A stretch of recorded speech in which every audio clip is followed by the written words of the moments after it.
Hello and welcome to the Shea Hates Everything Podcast, where we talk about video games, movies, comics, and other shit that matters. My name is Shea, and today I hate that it takes forever to completely get over a cold. And my name is Kyle, and today I hate the exact same thing. Yeah, that's basically how I feel. Yeah, I'm not that bad, but this is my voice. I think you can tell from both of us that we're sick. Yep. Yeah, I mine has kind of come and gone a little bit, and today I'm like more congested than I was yesterday. Like I feel mostly fine. Like I'm not, because typically when I get like a bad cold, I have like aches and pains, and I'm just always tired, and I just feel like a little bit nauseous all the time. I don't have any of that. I'm just congested, and I have a cough, so I have that like tickle in my chest all the time, and that's really all it is, which is quite annoying. And it's been over a week for me at this point. Oh hell no, dude! It's been a almost long time, 2 weeks. Dude. Yeah. It's been 2 weeks for me, and it's I think I've had two colds. I think is the way it worked, because I was 2 weeks ago. After we recorded last episode, we went over to my in-laws for our like gender reveal party, etc. Oh no, I guess we recorded the podcast after that, but we were around my niece and nephew, and then like the next day, our my brother and sister-in-law texted us and were like, hey, guess what, the kids were sick. And we're like, oh good, because we were like with them all day, playing with them all day long. And sure enough, I got a cold and I was sick like all week, just feeling gross. And then when we were out of town for your wedding, which we need to talk about a little bit, I felt like ass those first couple of days. Like the 2 days before, I felt awful. I had something else, some other kind of virus on my tongue that it was all swollen, and like it was bad, swollen taste buds and stuff, and it was like I burnt the shit out of my tongue. It was awful. Yeah. But I started feeling better, and then like Friday night for your bachelor party, I felt pretty much good. And then during the wedding, that probably had a lot to do with the drinking. That's fair. But even like on Saturday during the wedding, I felt pretty okay most of the time. Like it was still like sniffly and stuff, but I was mostly okay. And then the next morning, that's when it was like, nope, I'm fucking done. So, the way it happened for me is I was fine. I was doing great. I was just very tired and stressed out because of the wedding. Then you rolled into town Thursday night and you were sick. And we had dinner with you. Yeah. And then I woke up Friday morning and my throat hurt. And my throat started hurting more and more throughout the day. So we got to my bachelor party, and it's the first time all my friends have ever been in one place. And so I wasn't about to take it easy, and I didn't. And then it was just really, really bad. But thankfully I was drunk, so I didn't notice how bad it was. And then I woke up on Saturday, the day of the wedding, and I felt terrible. Yeah. My stomach was a mess from the drinking, and I was all congested. My throat was killing me. Sunday was the same. Monday I didn't feel bad anymore. It was just I was all congested and I started getting this bad cough. Tuesday the cough moved down to my chest, and then on Wednesday it was like really, really deep chest cough, and then Thursday I finally went back to work. And now here we are, and I'm still kind of like battling the colds, and I cough every now and then, but I'm mostly getting over it. Because usually the way it works for me is I get sick, and then I get a cough, the cough moves down into my chest, and I cough it all out, and then I'm done.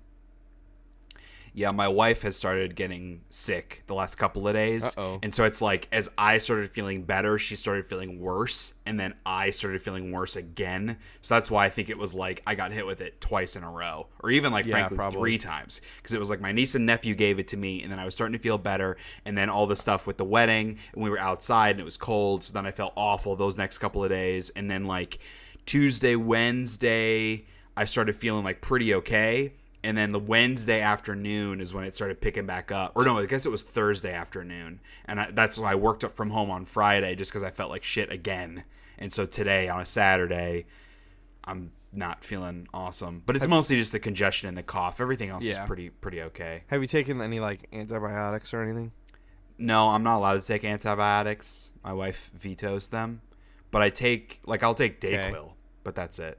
She doesn't like antibiotics. They're not good for your body. They're better for your body than being sick. That's the one true. medicine that I will take is antibiotics. It's one of those things. This is something she feels very strongly about, and it is one of the things, like, on, there's a list of 30 things where her and I don't see eye to eye. And this is one of those 30 things that it's easier for me to just go along with her than to start an argument about it. There are other stances that I have to take. This is not one of them. You could just pick them up and take them without telling her. Yeah, but I'm not going to do that. You could pull the my body, my choice on her. That's a fair point. But this is something you got to learn now, Kyle, because you're a married man. No. Sometimes you just need to do what makes the other person happy, even though it doesn't make you happy. No. That's part of it. I will never compromise on anything, and my marriage will last forever. That's what some people tend to think. Yeah, to sadly. be fair. And guess what? Those people's marriages don't last forever. No. Shocker. And hey, turns out I that's a lie, because I had stage crew today for 5 hours, and I did not get anywhere near the volume of work done that I thought I would, because I'm an idiot and cut a bunch of wood the wrong length, so I had to redo it all. And I just wanted to come home and do the podcast, but no, my wife wanted McDonald's. So I had to go to the really horrible McDonald's in town. The line takes forever. And I had to compromise. I have sat in that line now. Yeah, I had to compromise. Yes, you have. I had to compromise. So this is the infamous McDonald's from last episode, where I had, what did we call them? Anal contractions. Anal contractions. Yep. It comes in waves. Yep. This is the infamous McDonald's. And I had to go sit in that line before I could come home from a very, very hard 5 hours of frustrating work. But that's okay. Man, it's part of it. You guys are a team. She'll do that for you at some point. I'm sure. You know what? She better. That's the only reason you did this. It has to all even out. Keep track of every single thing you do for her, and make sure that she does an equal amount of things for you. Yeah, that's healthy. We have a scale in the house, and we have beads. Every time we do something nice, one of us puts it on our side. And if the scales are imbalanced, then we get to be selfish for a while. No, we do not do that. That would be fucking That is crazy. not actually a terrible idea. No, that is the worst idea. That's a horrible idea. Yeah, it's probably a horrible idea.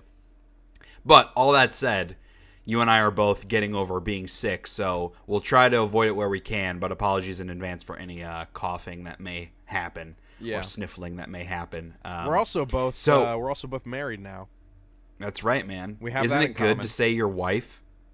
It doesn't change much for me. It's just a different word that I tell people. Oh, man, I love it. And maybe it's because I hated fiance so much. I hated referring to her as my fiance. Yeah, fiance just sounds a little pretentious. Yeah. It's like, oh, my fiance.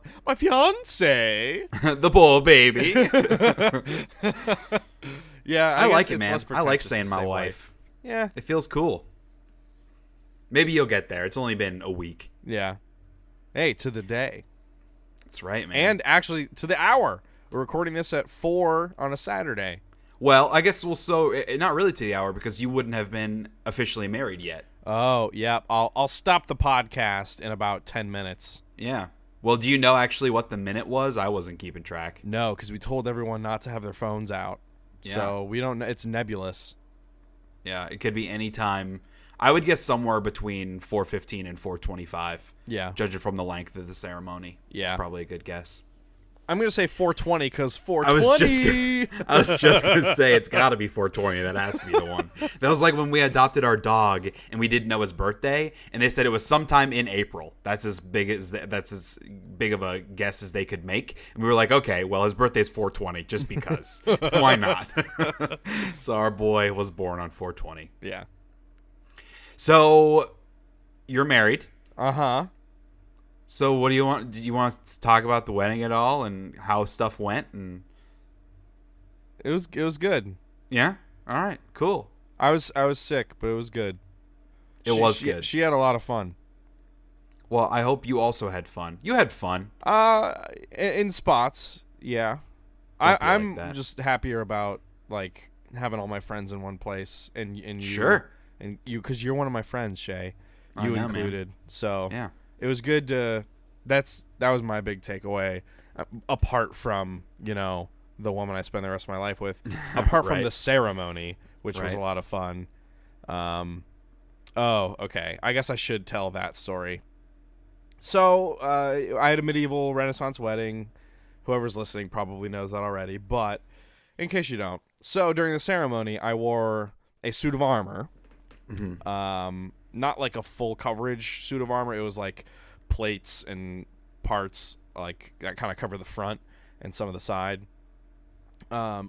So part of the ceremony, because she and I kind of wrote the ceremony and how it would go, since it's kind of a unique thing, we did some research and kind of compiled our favorite bits and bobs of like old Celtic ceremonies and old other medieval and European ceremonies, and kind of mishmashed them together and with what we like.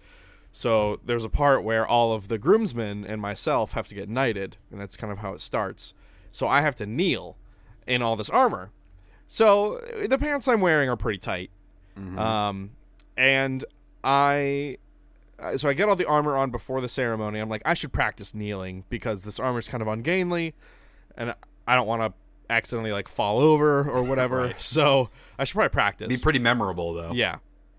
So I practice kneeling in my armor, and I get down on one knee, and my pants split the fuck wide open, like like huge, like you could almost fit my whole manhood through the hole. That's how big that hole was. You like that? Did you like skip that? Right past that part. No, it was a very large hole. And so the nice thing about the pants, though, is that it kind of has like this weird like cod piece that's like secured with ties, because then you could just like untie the ties and then do your business, and then retie it. So those kind of hid the hole right in the gooch. Well, and they were black pants. Yeah, they were black, and you were wearing black underwear underneath. Yes. So honestly, like you really could not tell at all. Right. It's funny, but you really couldn't see anything. Right. And then during the ceremony, when I knelt, they ripped even more, to the point where they are basically useless now. Yeah. Because I didn't really think about it. Like, I could kneel without the armor on, but when you put the armor on, it's secured to me with straps. And so all that fabric is being, like, held tight against my skin, and there's no give. So I just ripped it right up, man. It's part of the memories. Yep. Memories. It'll always be a fun anecdote. I thought that I had everybody by my side. What about the money melee? That to me was the other really fun moment. Yeah, I was too exhausted to really have a lot of fun with that, and it got dark really quick, so I couldn't see very well. But the videographer had like a huge light attached to his camera that he kind of spotlighted it with. But I basically like built a ring, like all these stakes in the ground with kind of rope between them, and then I built like a weapon rack, and I had all these foam weapons that people could choose from, and they could like, because we did a dollar dance, which is where people pay money to dance with the groom and the bride, and then I also did the money melee after that, which is people pay money to come fight me with the foam weapons. And to be clear, you say foam weapons, but these aren't like Nerf flimsy foam. These foam weapons were hard. Yeah, they have PVC pipe cores, but then like, they hurt. They can. Yeah, but not really. Not that bad. If you hit hard enough. They hurt enough that you don't want to get hit by them, which is good. Yeah, it's good. So I had 3 swords, 3 shields, and then a big old warhammer and an axe that people were using. And there were these 2 kids there that were just beating the shit out of each other earlier in the day. That was my source of entertainment before the ceremony. It was funny. Everyone's like, should we tell them to stop? Because they were like really going at it with each other. And it was very one-sided between these 2 kids. And I was like, no, like if that kid doesn't want to fight, he should tell the other kid to stop, and he should like run away. He needs to learn. Anyways, yes. If he's gonna, he's letting the other kid go. Like, and yes, right? they did that for like a whole hour. Yeah, that was fun to watch. It was pretty good. It was our pre-ceremony entertainment. Yeah, and the warhammer has just like a really good like smack sound. It doesn't hurt, but it just has a really good like whap smack sound. And so like we're getting ready for the wedding, it's just like whap whap whap whap, and there's like 2 kids yelling at each other. It's pretty good. Anyways, children fighting is fun. So. So I got to a few fights in, but it was very exhausting, and it was very dark, so that wasn't really what I had imagined. It just got dark faster than I thought it would, because it took longer to get through the food and the speeches and the dancing and all that than I thought it would as well. It always does. Yeah. But it was a good time, man. Lots of good dancing, really good food. The mead was interesting. It was very strong. I took a sip of it and decided I didn't need to take another one. Yeah. But like I'm glad it was a fun thing that it was there. I wish that the caterer maybe would have made an announcement of specifically what it was that people knew. Right. But it was a cool thing. Yeah, after that first it felt toast, appropriate. there was Everybody was kind kinda of like, silence, and everyone's like, "Oh!" I think it's people assumed that it was champagne, Right. And so it was an unexpected flavor. Boy, it sure was. Woo! Yeah, Getting the party started. It tasted better than it smelled. It smelled like rubbing alcohol, Yes. like straight up rubbing alcohol, Yeah. and it tasted like it had a bit of a sweet flavor, but it Right. was quite It was- strong. Yes. Yeah. So yeah, I don't know. It was pretty strong. Was it like 20%? Is that what it was? Yeah, it was like 20. He said it could be anywhere from like 20 to 25, Okay. which is crazy. Yeah, that's pretty strong. Yeah, that's extremely strong. And like, because my stomach had just started feeling better, and so I didn't drink it during the toast. I was just drinking water the whole time. And then I tried it later, and it totally turned my stomach around again and like completely undid all progress I had made, which was All bad that news. hard work, that Yeah. mental fortitude. Right. So, I mean, like, for me, the fun part was the bachelor party the night before, and then, like, kind of getting ready and just joking around and hanging out, and then the ceremony. Everything after that, I could forget about forever, and I'd be fine. You're not a big party person. No, I'm not. And, like, Kara danced for, like, 3 hours, and she had a lot of fun, and Sure. that part of the wedding was definitely more about her, and that totally fine with me. I had my time. That's actually a comment that Kelly made when we were there. Was her thing was like, it's cool to see like two people, you guys, that can do your own thing, like be independent and have fun independent of one another. Because that's really important in a marriage, I think. There are lots of couples out there that are so joined at the hip at all times. Yeah. And I just don't feel like that's healthy. Yeah. So it's good to be able to be in the same place but having fun separately. I think that's a good thing. Yeah, and I think, like, just even the way we have our office set up is kind of, like, indicative of that. Like, I have my side of the desk, Sure. and then we have an extension in the middle, and then she has her corner desk. And so, like, we have our own spaces, but we can be in the same room doing what we want. Right. And then, like, if I'm watching a video, she can just turn and watch it with me or whatever it may be. Like, it's That's a how it nice is versatile setup. For Kelly and I. Like, that's one of my most favorite things of, like, if it's a Sunday and we're just hanging out at home, if I'm like playing a video game and she's on the couch next to me, like on her iPad doodling or looking through Instagram or like reading something, just being in the same space with her but us doing our own thing. That's like my favorite weekend thing for us to do. Right. I also like spending time with her. I like doing stuff with her too. I don't want to put across the wrong impression. But it's just nice. It's not, after being with her for 10 years, it's just nice to be able to exist together and do our independent thing. That And is that be enough most of the time. Enough like closeness. Yeah. Yeah, cool. Well, cool, man. I mean, anything else about the wedding that stood out? It was a fun time. All the gifts, dude. We got so Yeah. much shit. We have we have Awesome. all new silverware. We have all new plates and dishes. We have all new pots and pans. All new bakeware. We have a new blender, a new crock pot, a new hand mixer. Just like all that. We have a new microwave because I've still been using the microwave from college that I've never cleaned. It's so disgusting, man. So gross. It is like I would not be able to use it. Yeah, it is so gross. I mean, you could feasibly go in and clean it because Yes, it's you not could. You're right. I just It never is have. possible to clean that microwave. Right, so I think Yep. we're gonna try and sell it because it's still like a cool red No microwave. one's gonna buy that. No, we'll clean it though. We cleaned it first. So now when you're done using it is when you're gonna clean it. I didn't clean it because we asked for a new, slightly larger one that was stainless steel to match our aesthetic in the kitchen for the wedding. So I was like, I don't want to bother with this. 3 years ago, you looked at that filthy microwave and said, you know what? When we get married in 3 years, we'll get a new microwave. I don't need to clean this now. No, it was in a box then. It came out of the box after like a year and a half so that we could use it in the house. And at that point, I was like, this is gross. And I just still didn't clean it. That's my point. That is ridiculous logic.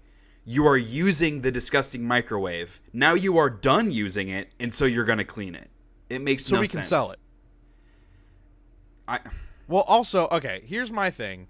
is even if there's gunk and shit in the microwave, it's not bad because everything you put in there, it nukes it. So it's not like there's like nasty shit growing because it gets nuked all the time. That's still fucking disgusting, though. Yeah.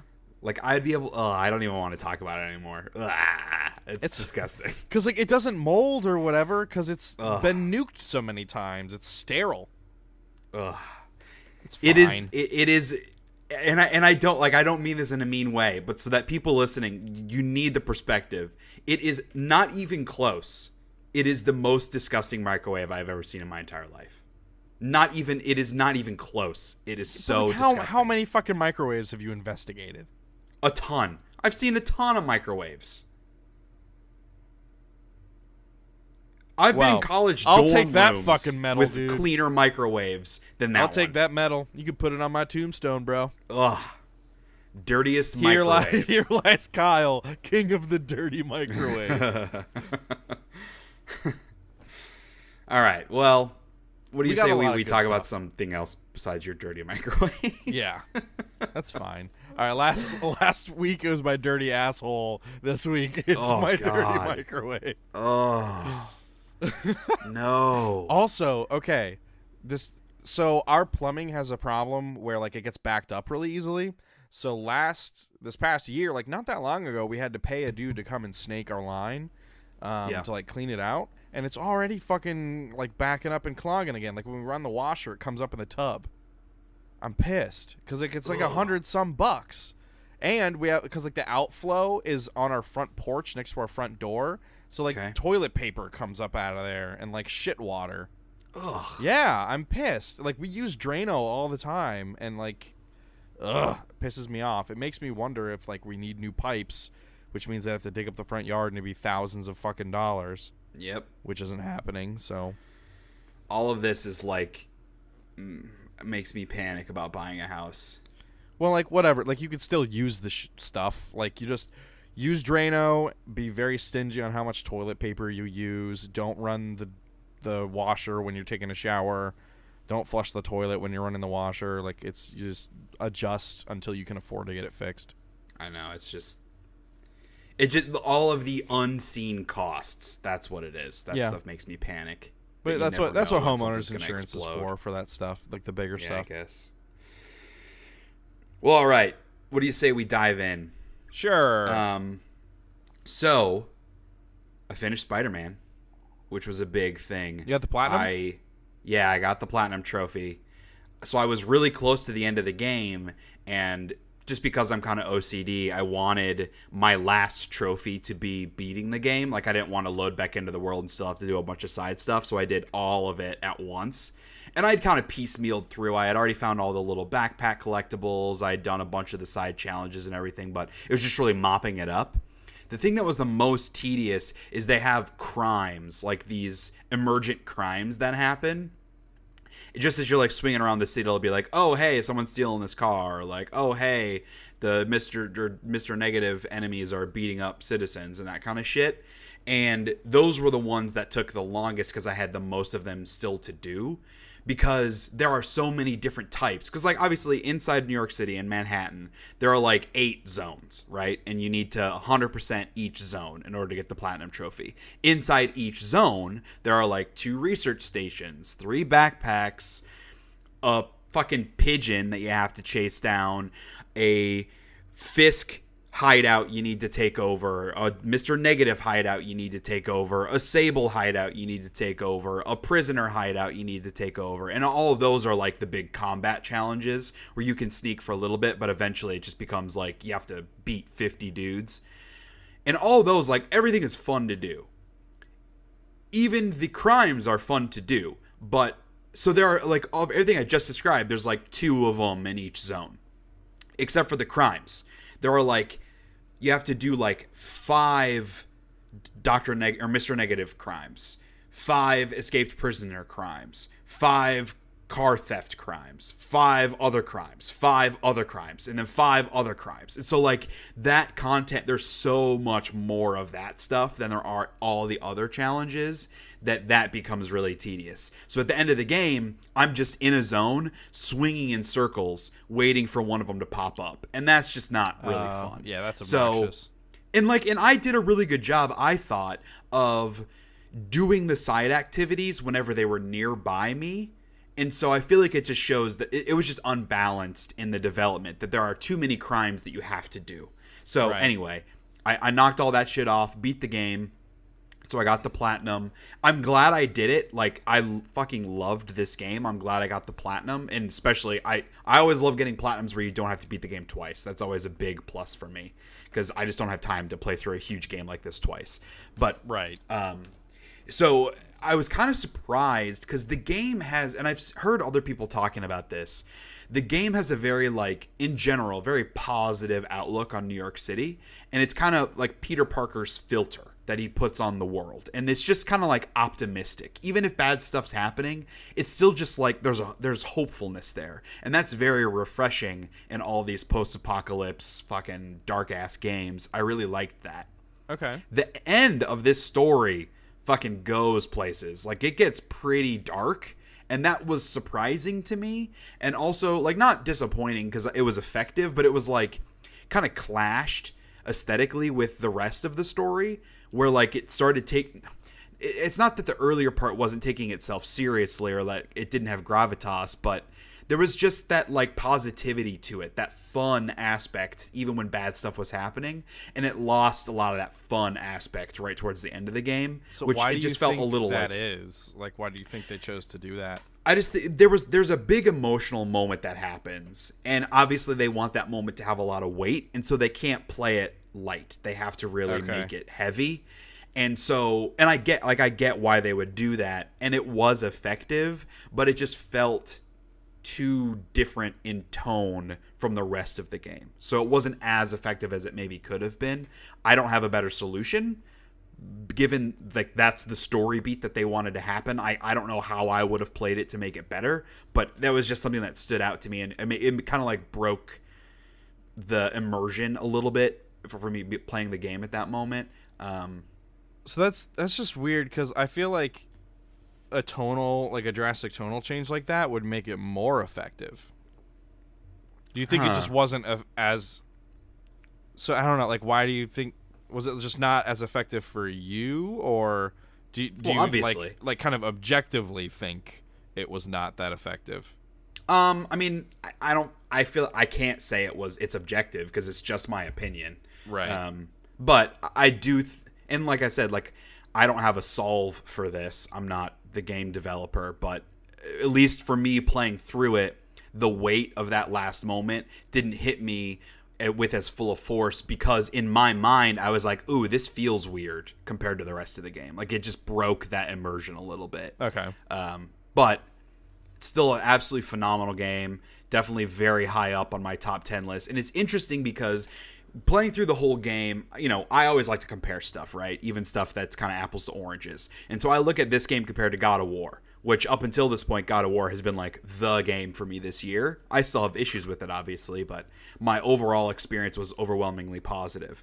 And, like, part of what made God of War so special were the emotional moments, that connection between Kratos and Atreus, and, like, that story that they told. And Spider-Man's story was nowhere near as effective as that story, up to the point that I had played. Because, like, the whole thing with the Sinister Six. What is it? Sinister Six. Thank you. I was going to say Suicide Squad, and I was going to say Secret Six, which is the other DC thing. Anyway, so Sinister Six. It was just kind of like rote a little bit. A lot of the interpersonal stuff in Spider-Man was very good, but it wasn't hitting me with the same emotional weight as something like God of War did. And then the end of the game happened, and there are a couple, like, oh fuck, emotional moments in Spider-Man that I'm like, damn, dude, like, they really did go for that, just like God of War did. Not the whole game, obviously, and it's not the same level, but there's a lot more meat to Spider-Man than it just being a really fun mechanical video game. So anyway,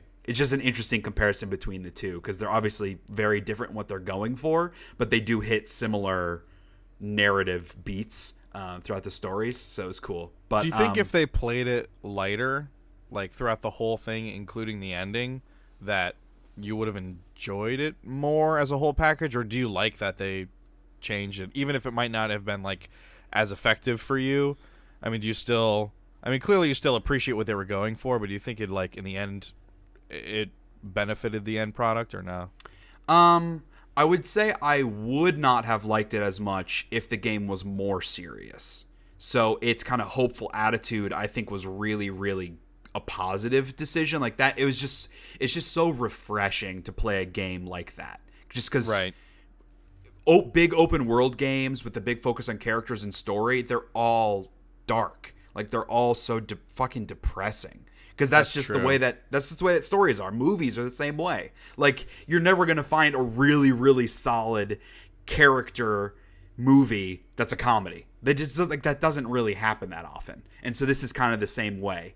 Yeah, I don't know, man. It's really hard to compare that last beat to the rest of the game, just because I wouldn't really want to change either one. Like I said, like I don't have a way of making that better. It's just something that did stand out to me a little bit that made it less effective. But I don't know. Overall, like honestly, when I got the platinum, I was a little bit bummed because like I had literally done everything in the game. I had 100%ed everything, so I was just kind of bummed of like I guess like I'm done playing the game. Even after putting I don't even know, probably 40 hours at least into this game, I still wanted to play more of it. So I was kind of sad to see it end. And then I saw that the new DLC is coming out like in a week. So I was like, oh, okay, well, I'm going to be able to dive right back into that. So I will definitely be playing the Black Cat DLC and be able to talk about that on the next episode. So I'm looking forward to that. I've also still been playing a little bit of Pokemon Heart Gold. Last episode, my guys were level 42. Got them up to level 44 now. It just takes fucking forever. Like it takes to get all 6 of my guys up one level takes about an hour of grinding. Jeez. Just because like I'm getting like 200 XP from the enemies I'm fighting. It's fucking crazy. And there are a couple other areas that have higher level guys, but like all the guys there are rock enemies. And so some of my dudes, I'm not going to be able to fight those guys effectively and train my guys effectively with all rock guys, you know? So it's just, or like all water guys. It's the same problem. So it's just fucking tedious. But because I've been so busy and not able to listen to my fantasy football podcast every day, that's what I've been doing. Like when I want to catch up on my fantasy football podcast, I'll put that on and play Pokemon. So it's not as tedious as it could be because at least I have something else to distract me. Right. And then finally, I did actually start a new game. So last night, I started Shadow of the Tomb Raider. So I'm only about an hour in. I just got to the point where I'm at like the first camp. The game seems like it's going to actually open up now. Up until this point, it's been very linear, kind of some tutorial stuff, some story setup stuff. So I think I'm like actually in the game now. It seems to be taking itself very seriously, which the first 2 games also took themselves seriously. But this, like, there's something about it that I don't know. I'm just not super into it at this point. And I think it's because neither of the stories in the previous games were like all that effective for me. And so knowing that there's another one now, I'm just not that like excited to figure out what's happening with this new villain and the new MacGuffin that we're chasing. It's just kind of bored with it a little bit.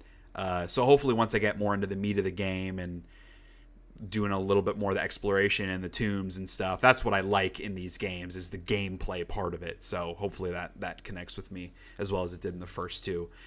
It also is weird because I'm playing on a pro, and the game looks very, very good, but there's something weird about the Lara Croft model, because like it's that uncanny valley thing where the expressiveness is pretty decent, and I compare it to Spider-Man, which the acting performances in that game were awesome, and they didn't have that like dead glazed eye look. Like there was actual emotion that you could sense, which was like really, really impressive, especially in a game that's so huge. But in this, I'm getting a little bit, it's just not as good. I'm getting a little bit of that uncanny valley, and particularly with Lara's model, because like obviously she's a very attractive character, but they like smoothed her skin in a weird way where she looks like a doll kind of, and it's just kind of creepy looking. It just is because even when she's like getting the shit kicked out of her and she's covered in mud and all this stuff, she still like is like glistening and beautiful, and it's just weird. I don't know. Maybe it's just because I'm still early in the game and I haven't like adapted, but none of the other characters feel that way to me. It's just with her, and it's something about it feels weird. So we'll see. I'm excited is probably too strong of a word just because I'm a little bit meh about playing this game, but I'm at least glad to like have another big game to play after Spider-Man. Like I'm ready to move on to the next AAA game. And then after Tomb Raider will be Red Dead for me, and then I'm saving Assassin's Creed probably for early next year because we also still have Fallout 76 coming out in a month, so there's just a lot of video games to play. Yeah. And the Fallout 76 beta is like end of the month, early November. Oh, really? Okay. Yeah, I'll definitely have to play that. I didn't realize they were doing a beta. Yeah, man. If cool. you pre-order it, you should be able to get into it. Yeah. I should check with Mom because I pre-ordered it via Amazon through her Amazon thing, so maybe she got an email. Yeah. Because I'm not paying for Amazon Prime. Yeah, I do because I'm a sucker. Well, we wanted to set up our wedding registry, so we did it through Amazon. That's fair. I have played 0 video games. Mm-hmm. I have purchased Shadow of the Tomb Raider because it's on sale for $40 on Steam right now. That's true. So it's $20 off. So I was like, yeah, I'll get that I'll play that while I'm waiting for Red Dead, because that is also my next big game. I am so very excited. Then you're gonna have to rush through Shadow of the Tomb Raider if you want to start Red Dead because it comes out in like a week. Well, I don't have to beat Shadow of the Tomb Raider. That's fair. I'm at the point now where I like to only have one big game going on at a time. Yeah. I can't multitask. I can play like a smaller game with a big game as a palate cleanser, but like I wasn't going to play Spider-Man and Tomb Raider or Tomb Raider and Odyssey or anything. Like that's just too much AAA for me at once. But what you been watching then? So yeah, I have watched a lot because like I said, Kara and I were homesick several days after. So we binge watched I think it's a Netflix original, Haunting of Hill House. It is. It's Netflix because Kelly watched the trailer and she really wants to watch it. And I, of course, was like, fucking no, I'm not going to watch this with you. It's actually pretty good. It is scary. Like, it is very, like, because I also figured, because, like, horror movies can be scary because of the length, but when it's expanded into, like, a television series format, I didn't know if, like, that could work and be scary. And some of the tricks got a little old by the end. Like, I just got acclimated to them, I guess. But it was still, like, very intense, and there was, like, a really good mystery going on, like, about the house and the family and all that. And, like, figuring that out as you go along was a lot of fun. So, I don't know. I think you should watch that with Kelly, because I bet you could pick up on some of the stuff that's going on pretty well, because I know you like to, like, theorize about but I don't like horror stuff. Yeah, but like this, it's not like every 5 minutes. It's like a couple times an episode there will be something freaky. You know what I mean? Yes. Did you watch American Horror Story? I've seen the first couple seasons. I just didn't really like it that much. The first season I really liked, and I thought, because your point I think is interesting about kind of extending that scariness across a whole TV season is hard to do. And I thought the first season of American Horror Story was very effective at that. Yeah, it was a lot about this the is style. Also like just as effective at that. That's cool. Because there are just so many mysteries about the house and the people around it and stuff and people in it, that it like keeps you engaged. And like you almost like kind of want the scary stuff to happen because like you want to pick up on like you want more examples of how it happens and what the things look like, and so you can pick up and like use that as part of like how you solve the mystery and all that kind of stuff. And they're very good at veiling all of that. I'd be interested in rewatching it sometime down the road, just like see if I could pick up on stuff early. But I had a couple of thoughts of like theories about it as I was going through, and a couple of them turned out to be true, so I felt pretty smart. But yeah, it's good. It was very good. I highly recommend it, especially like this is the spoopy time of the year. It's good to watch that stuff. And we also watched like a bunch of movies. So Film in 40s, we watched Premonition, which is that another Nick Cage joint? No, this is Sandra Bullock. Oh boy, it's even worse. Yeah, it was that movie had the dumbest ending. The dumbest ending. Yeah, that movie was a mess. I think that was Abby Russell's pick for Film in 40s. And then also watched Apostle, which is on Netflix, and it's like this weird kind of period piece film. I think it's supposed to take place in like the late 1800s, early 1900s, but this British guy, his sister gets kidnapped by this cult, like that lives out on this island, and his job is to go get her and like find her, bring her back, and he does that by like disguising himself as a member of the cult. So like takes a boat out there, and like just the weird thing is that he makes all these really weird acting choices, like the way he moves his face, and like he's just scowling all the time. I think I would use the word glowering sometimes. Okay. Like he just has these kind of wild eyes, like he's, and one of the ladies even like makes a mention of like, it looks like you've seen some things. Like she makes a mention of it. She's like, you're a bad actor. Yeah, like during the movie. Yeah, exactly. It's just really, really strange. There's one guy in it that I recognized, but I'm not gonna bother looking up who he is because who cares. It's a fine movie if you're gonna kill time. It's just not that scary. Okay, that was gonna be my question. So, yeah. Is it supposed to be a scary movie? I think it's just more supposed to be unsettling, which it is in parts, and kind of intense. But it kind of like, it doesn't really earn some of its moments, I think. Okay. And like there are a lot of just like moments of frustration where it's like, well, why the fuck didn't you do this? You know, like right, that I always have with movies and stuff. If you don't believe me, go back to our discussion on A Quiet Place. Oh boy, what a shit show. But yes, that's Apostle. It's fine. It's fine. I don't know. Maybe someone else will like it more than I did. And then lastly, I watched what can only be described as one of the worst movies ever made, and that is Hardcore Henry. The movie shot entirely in first person with like a fucking bad GoPro. It is so bad. It's so bad. It's so bad. So it has that weird Australian guy in it that I like from District 9 who... Sharlto Copley. Yes. Yep. Yeah. Yep. That guy. I already forgot the name. So it has him in it, and like there's like they have this thinly veiled excuse for like a silent protagonist where his like voice modulator wasn't installed yet before all this shit goes down, so we can't talk. And that it's just real dumb. So the chick in it is good looking, but then she sure is. She is working with this maniacal dude who he's okay. I was kind of on board when it was a bunch of action stuff, and then this dude comes in and he's like moving stuff with his mind and like levitating and shit, and I'm like, okay, I'm out, because now this is like really, really bad comic book villain stupid shit happening. Like yeah, it was, and it was dumb. You didn't think that fit with like the over the top action? No, because it seems like those things go together. Because it was just so campy.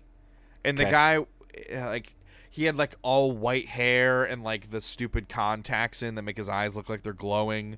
All right. And just like it was so stupid. And not in a fun way. No, not in a fun way. It was a bad movie. And so like that's too bad. It was a fun idea. Yeah. Like one of the bad things about his telekinetic powers is that he sends the main character flying all the time, and it like makes you want to throw up. Because like the camera's all over the place, and it's hard to make sense of what's going on. But like all like the like on foot, the running around, the shooting, and all that stuff, like that stuff's fun at the very least. But like they do all this gag stuff with that Australian guy that's really, really dumb, and it's just. But doesn't he play the character that you are? No. Oh. He's like helping you out. Okay. Because I was like, why would you cast him if he doesn't have lines? I was very confused. Right. That makes more sense. Okay. Yeah. And I guess it's been out for a while, so his big shtick is he's a bunch of clones of himself. Okay. And they're That sounds fun. And they're all themed differently, so they all act differently. Yeah. But it's none of it's actually funny. It's all just really stupid, and it's written So it sounds badly. like this was like a fun idea, but poorly executed. Correct. Yes. Yeah.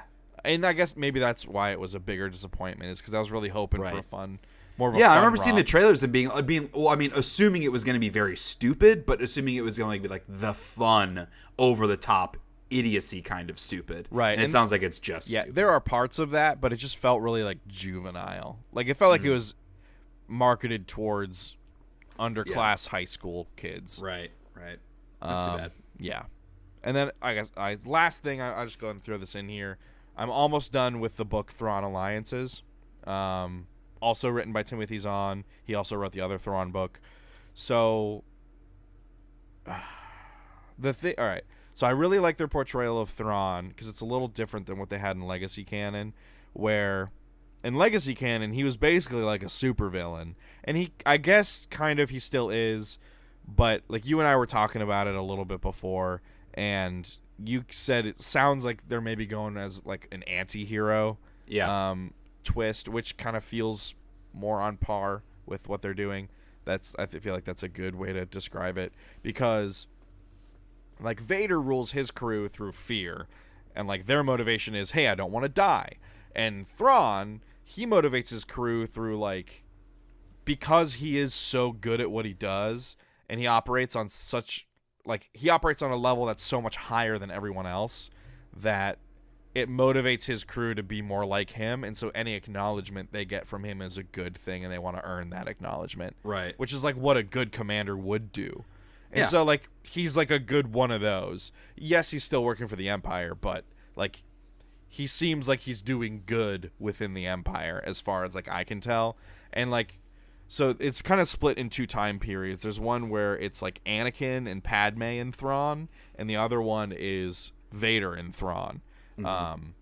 And so there's like kind of this cat and mouse game where Vader's like, does he remember me? Like, this is the biggest guarded secret that Lord Vader is Anakin. Like, he shouldn't know. But you're kind of like wondering, does Thrawn know? Because if anyone would figure it out, it would be him. So there's some fun stuff in that. And then I think, I don't know this for sure because I'm not done with the book yet, but like I don't really know what Thrawn's, in like the past timeline, which I think takes place between episodes 2 and 3, I think Thrawn's motivation is that this is like one of the first times he's meeting people from like the Galactic Republic, because the Chiss live out in the unknown regions.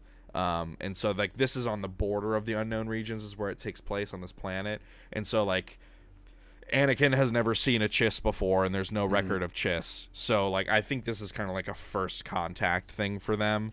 Yeah. Only maybe the Emperor knows about them. Maybe that's like it. But Anakin's been sent out by Palpatine to investigate this disturbance in the Force.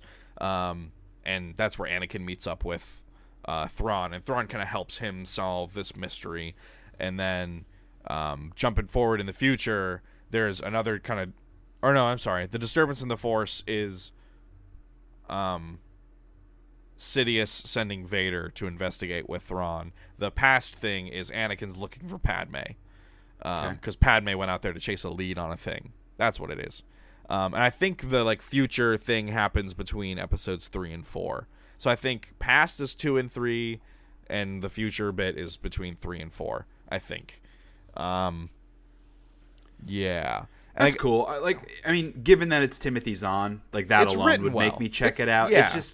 It's just hard for me, given that the old books are no longer canon. Like, I love that original Thrawn trilogy and the duology so much that I'm almost like annoyed that they brought Thrawn back because they've changed his character. And I don't know. It just feels wrong to me.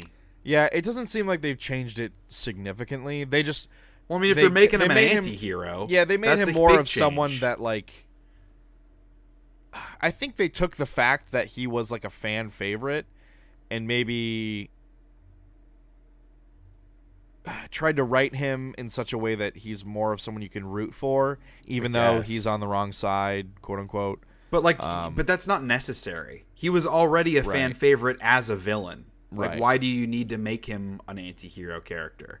It's just so, I don't know, boring, to be honest. Like, that's the method of, like, everybody's a fucking anti-hero now. Like, you can be a bad guy and still be interesting. Like, that's not a negative.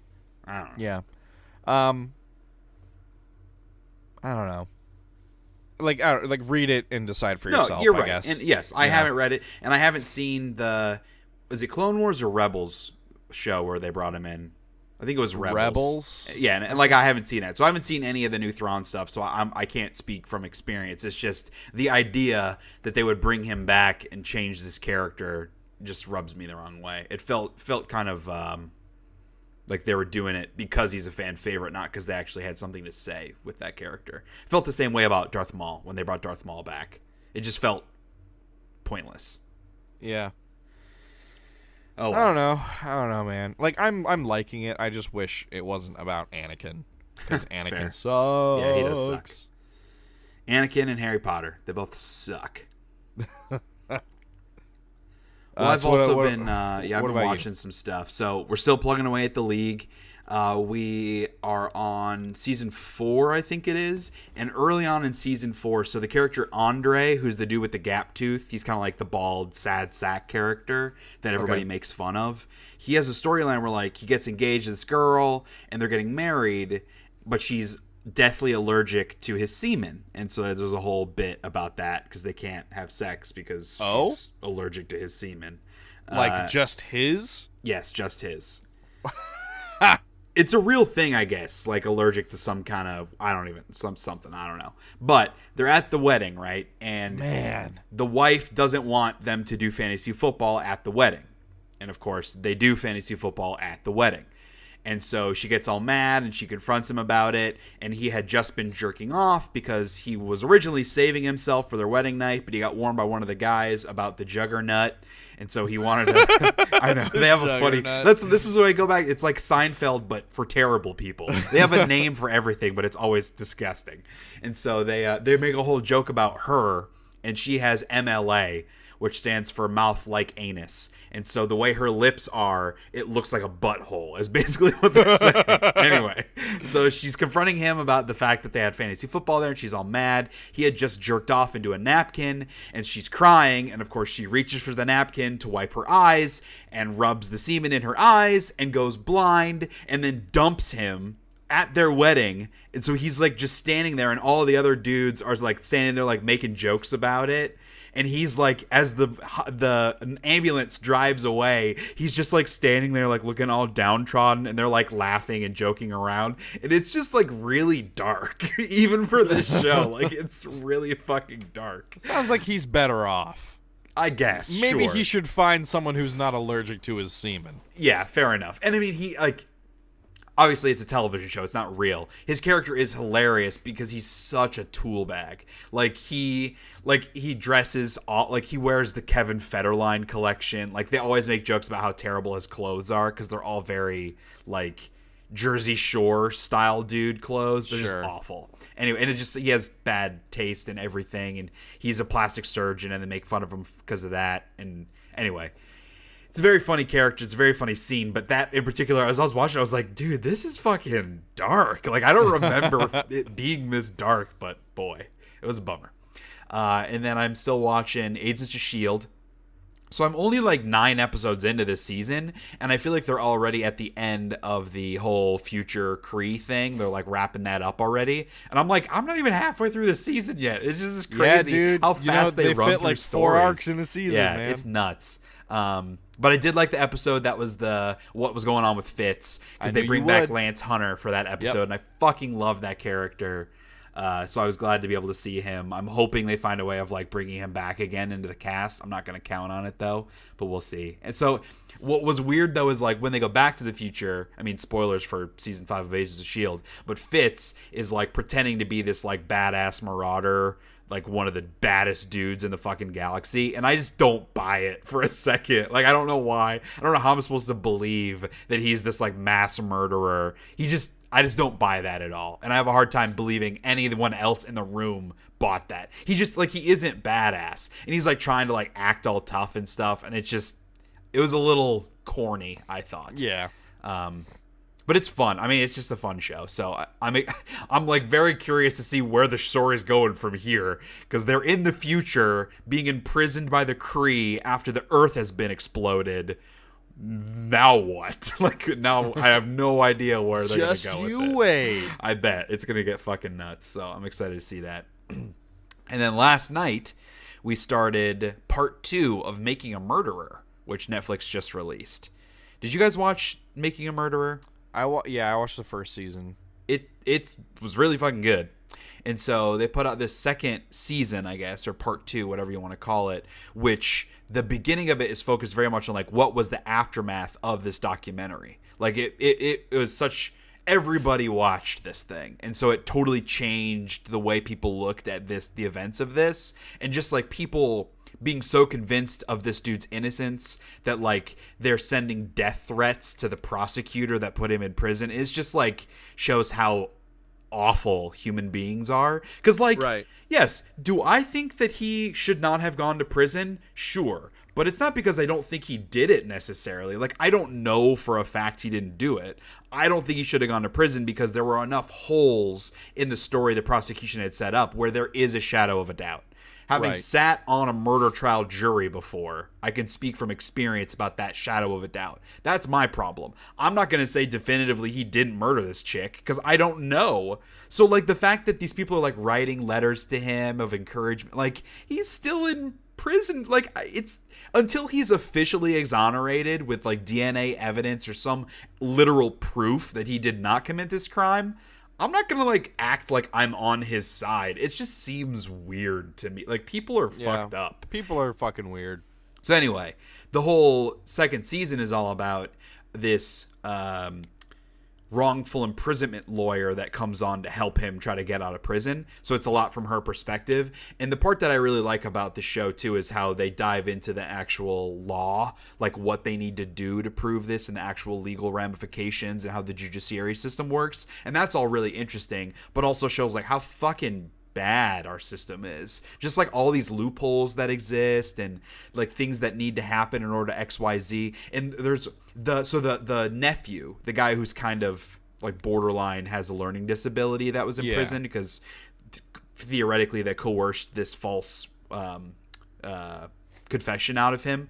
His attorneys, their argument, because it's purely like he said he was part of it, and so their whole thing is like they need to prove that admission of guilt was coerced, and the fact that it was done without him having a lawyer present, or because he's a minor without him having a parent or guardian present, that's what they have to use. They can't prove that he is innocent. They can't, like, even if they got DNA evidence that showed that he did not commit the crime, that isn't enough to get him out of prison. That's insane. That is insane. Like, and the way that the lawyer phrased it, I thought was a really simple way of breaking it down and also a fucked up way.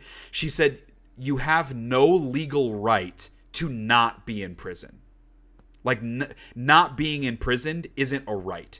So you can't, like, if you're in prison wrongfully, you have no right, no legal right to get out of prison. That's fucking crazy. Yeah. So they have to. So it's not about proving their innocence. It's about proving that the admission of guilt was under false circumstances. That's what their argument has to be. And I'm like, that makes no sense at all. If he's innocent, he shouldn't be in prison, period. Right. So anyway, it's crazy, dude. The judicial system is fucked up. Because I think like a lot of it is predicated on the fact that like judges need to exude authority and like total confidence, and so you don't want a bunch of rulings being reversed. Yeah, is maybe. Probably part of it. Maybe. Even if they are wrong a lot of the time, you don't want the rulings reversed because then it makes people question the system, which they should. But right. like, yeah. Because like it's a system made up by people, and people are shitty and terrible all over the world. So why would this system not also be shitty and terrible? Well, and in parts of it.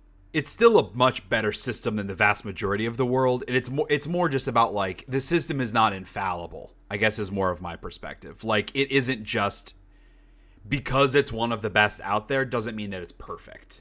There are still a lot of problems with it is more where I'm coming from. Right. Well, and it's also so dependent on people.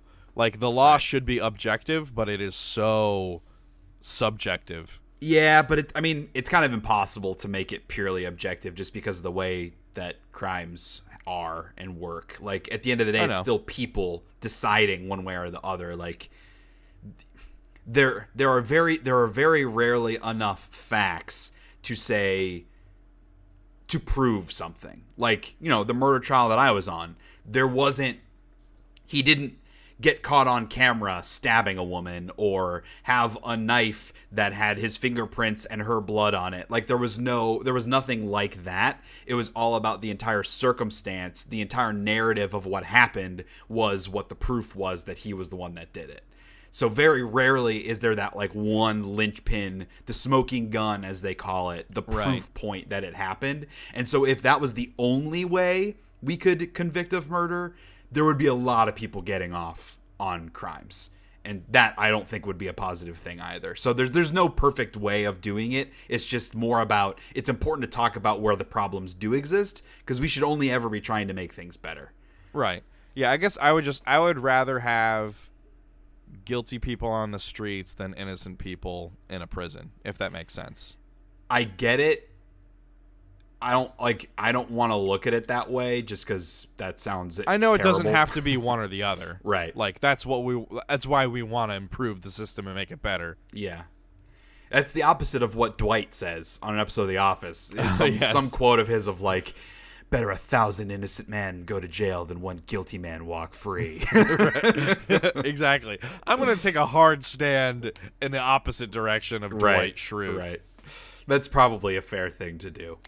Yeah. And then finally, just been reading more of The Expectant Father, my parenting book. So we're on month 4, and Kelly has now moved into month 5, so I'll be reading month 5 soon.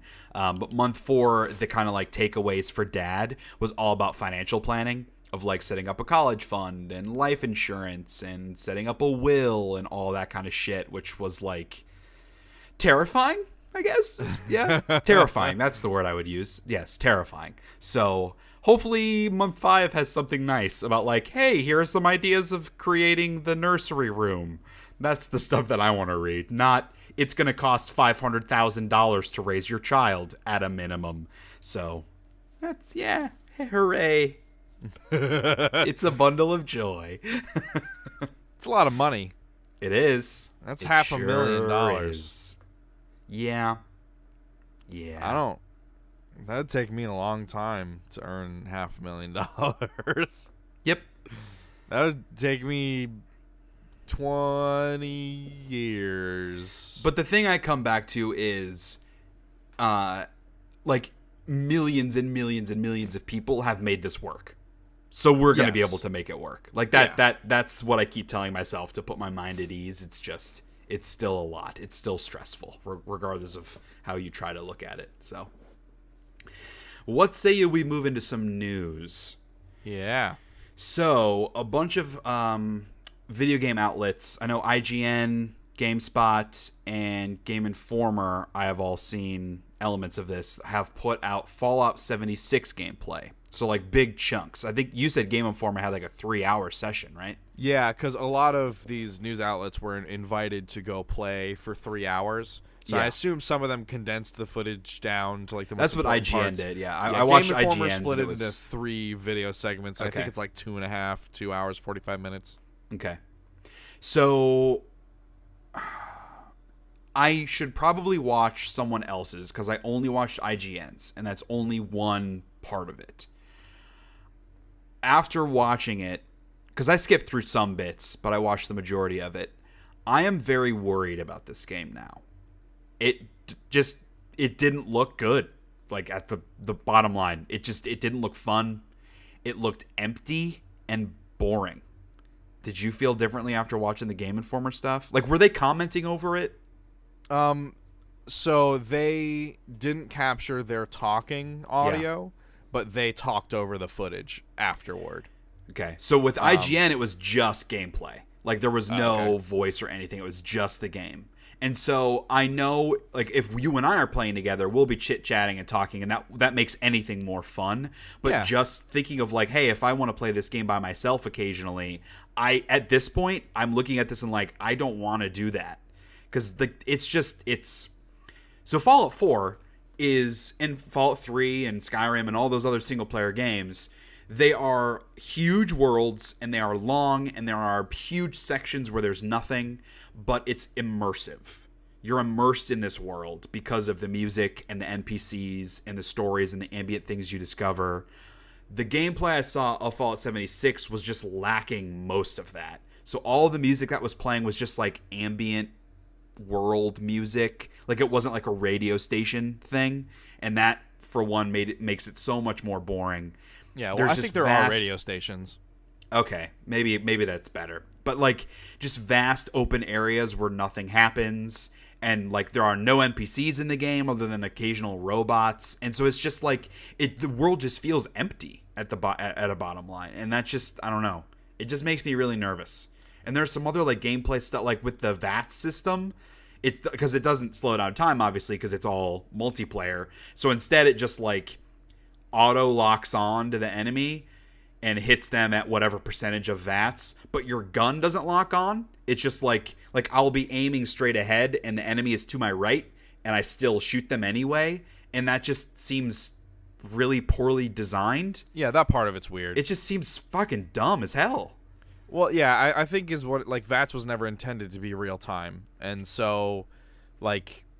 But then make the gun lock on to the enemy, like, visually. Yeah, there must be some... It doesn't make any sense. There must be some weird development lock, or something that they can't figure out easily, because otherwise, obviously, yes, you would have it do that, but there must be something weird about that. Okay, but then figure it out. Like, I don't care what the reason is. It's like, it's bad. The way that it looks is bad. So do something about it. Like, why does it look bad? You know what I mean? Like, that's... I frankly, like, I don't care what the excuse is with the development. Like, they should make a different decision then. If they can't... Like, if it feels tacked on, I guess is my point. It feels pointless and tacked on. And just... Part of it's tough because... I'm watching IGN, and for whatever reason, IGN exclusively hires people to play their games that are bad at games. But, like, the person playing the game was not good at it, so it doesn't help. But just the shooting looks sloppy, which in Fallout 4, it was good, but it wasn't great. And so, like, by removing the NPCs and the world building and a lot of the ambient exploration and the uncovering of the stories, if you take all of that out, it's just like an online... vaguely multiplayer shooter with not that good of shooting mechanics, and that just doesn't sound appealing. See, to me, I'm looking at it as Minecraft in Fallout 4 is what I'm looking at it as, where, like, you know, in Minecraft there are a couple of, like, big high level objectives, but a lot of the smaller, like, minute to minute stuff is like personal goal setting for yourself, and I feel like that's a lot of what this is. It's more of a sandbox, more of like a personal goal setting with some larger, higher level quest stuff that you're, like, working towards more slowly. And, like, obviously it's like Minecraft with events set in Fallout 4. Like, stuff is emergent and happening, and, like, you're in that world, and that part of it is immersive to me.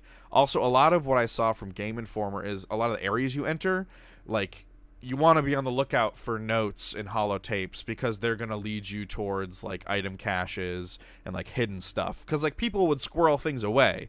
Like, and you're not going to find that just browsing through. Like, one of them was, like, there's a key under a vase, and you can use that to unlock this thing. So, like, oh, you got to, like, find the vase, and then, like, you lift the vase off, and, oh, there's a key. So we found the key, and then I was able to get into, like, this really good loot stash full of, like, leveled stuff.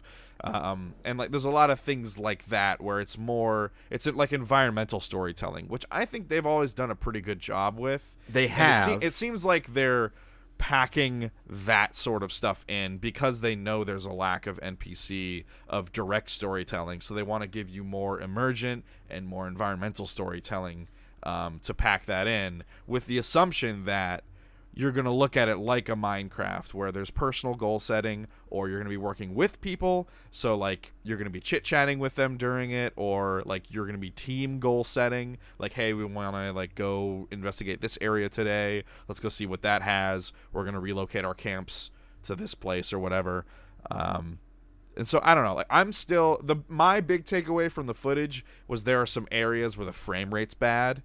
Yes. And that has like that I don't like, because I remember Fallout 4 on the PS4 not running all that well. Yes. I have a feeling I'll probably buy it on PC too. And it'll run a lot better on there, but I want it on PS4 so I can play with you, obviously. Yeah. As far Sorry, as the VATS, my computer sucks. That's okay. As far as like VATS is concerned, I think I'll only use it for like PvP, or if there are like enemies that are hard to see or that are moving really fast that I just can't keep up with, or like if it's dark out and I can't see very well, I can use VATS to kind of supplement my aiming, because the aiming in Fallout 4 is more than serviceable to me. I mean, it's not like, we're not talking it's Doom 2016 or Call of Duty levels of like feel good, but it's more than serviceable. I think people give it a harsher knock than it really deserves. I think it's totally fine. It is. It is totally fine.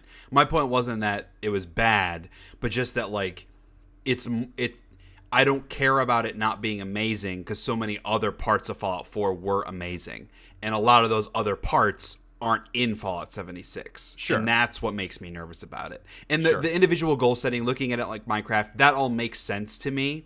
The ambient environmental storytelling, yes, Bethesda has always been phenomenal at that. But those have been supplemental pieces to core stories. And I'm not talking about like the main storyline, because those have typically been underwhelming in Bethesda games. But there are so many side stories and so many great characters that you interact with, where the story, the mission that you undertake, the quest, the payoff isn't the loot. The payoff is the interaction with the character, or what you learn about the world. And without that, then it just is the loot. Like, oh, I go through this quest and I get a new gun. And I go through another quest and I get a new gun. And that's just like, I worry that isn't going to be fulfilling. Yeah, I think that's like maybe a little too reductive, because you are still learning things about the world in that area. Maybe, yes. And like I'm not saying that they're 100% compensating for the lack of NPCs and other stuff like that, but they're beefing it up in other areas in other ways that you can't play this game like Fallout 4. I think you need to approach it more like a Minecraft, which like you're going to get different things out of it. And for a series, like for a development studio that's looking to expand and branch out and try something new, something they're excited about, something they can have like themed events and stuff that go on, and have it be like kind of this persistent online community, persistent online world that they can continue to update. Like they're clearly very jazzed and excited about that, and I kind of want to be along for the ride to see how they approach that, and how they take that, and how they take the feedback and evolve it and develop it over time. I want to be a part of that.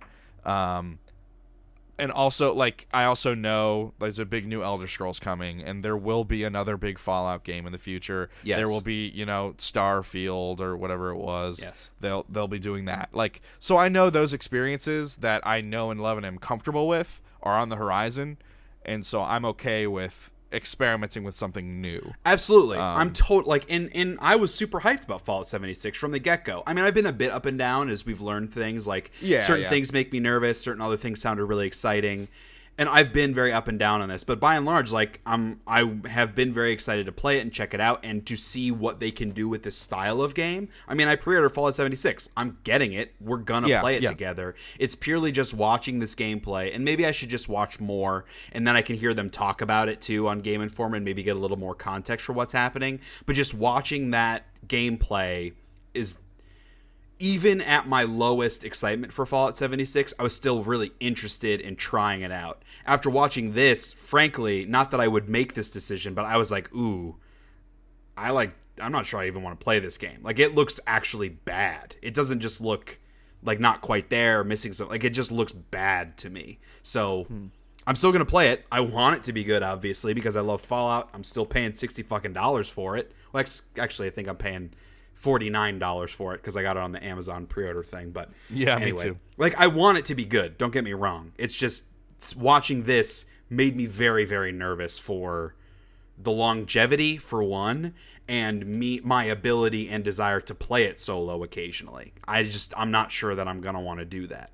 But your perspective on looking at it like Minecraft, that might be an apt comparison. Like, that might put me in a better mindset of that individual goal setting where it doesn't feel like I'm just wandering around finding random shit. If I set an objective for myself, that might make it more engaging. Yeah, and like I think part of the problem is that it's using the Fallout 4 engine and things look so similar and they use a lot of the assets and stuff that of course people are going to make that comparison with a core RPG, but just the thing to know is that it's not one of those and you need to go into it with different expectations, like a different mindset. And that has to be a conscious decision that you choose to make. Otherwise, like you're going to have unrealistic expectations or like disappointments for it. Sure.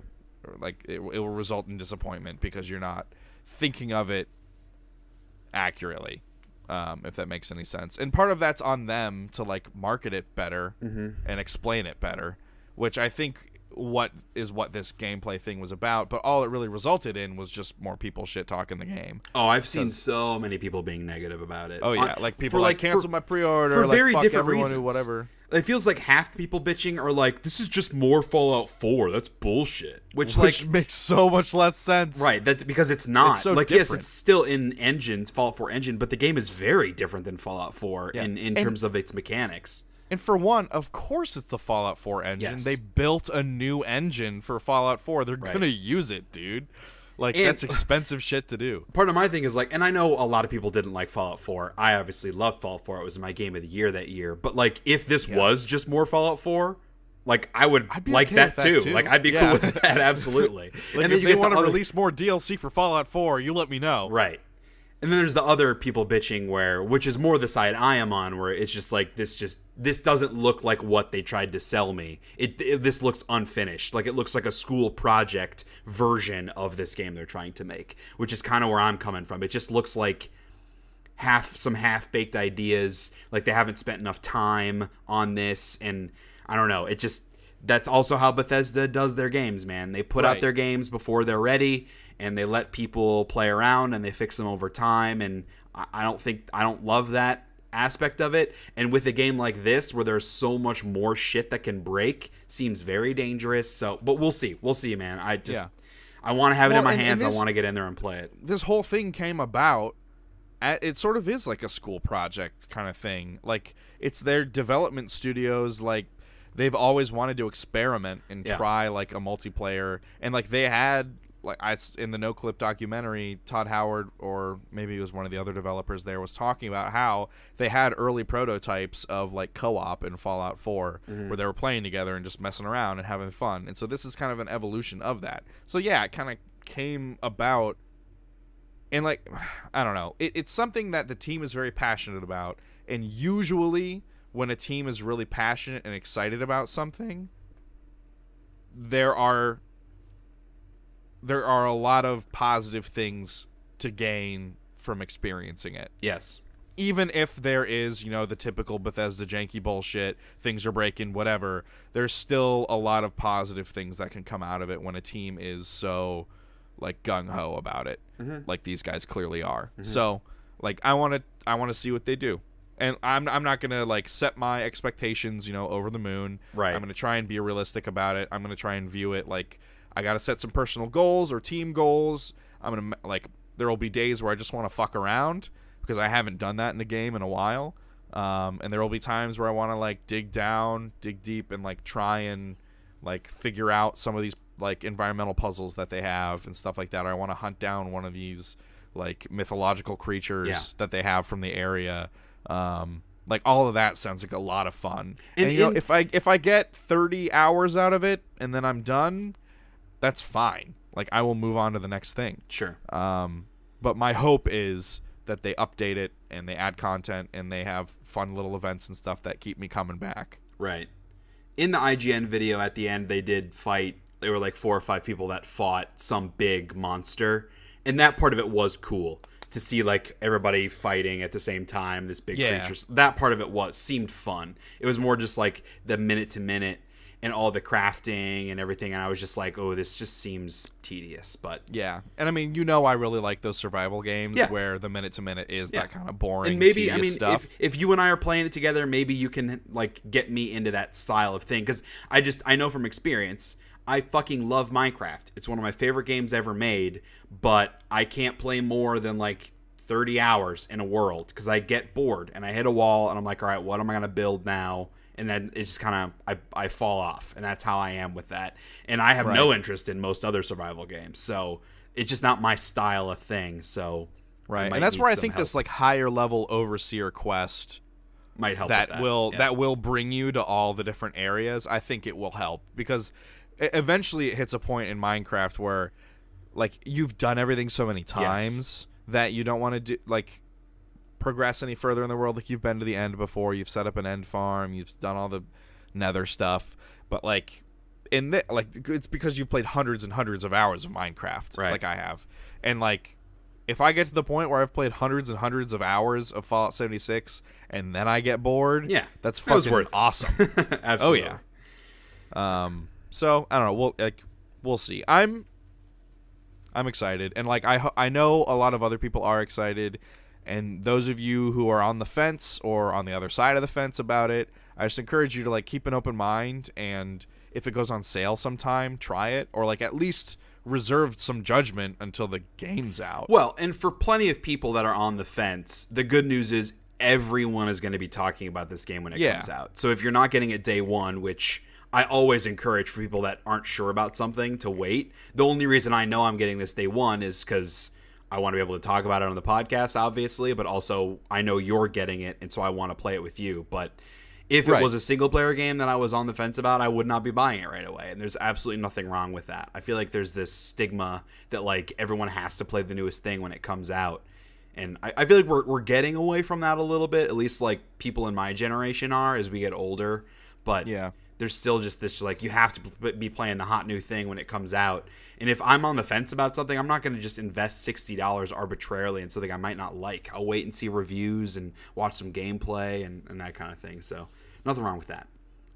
Now let's move on. I'm kind of at the point where there are a few releases throughout the year that I know I'm going to get, and I'm going to get them, and I'm going to make time when they come out to play them. But everything else, like, if I'm bored, I will get it and try it. Yes. But yeah, I too am kind of past the release day shenanigans. But I'm sure one of the games that you are making time for is Red Dead 2. That is correct. So there's been a bunch of fucking news in the past 2 weeks about all of the crunch happening at Rockstar, a lot of drama there.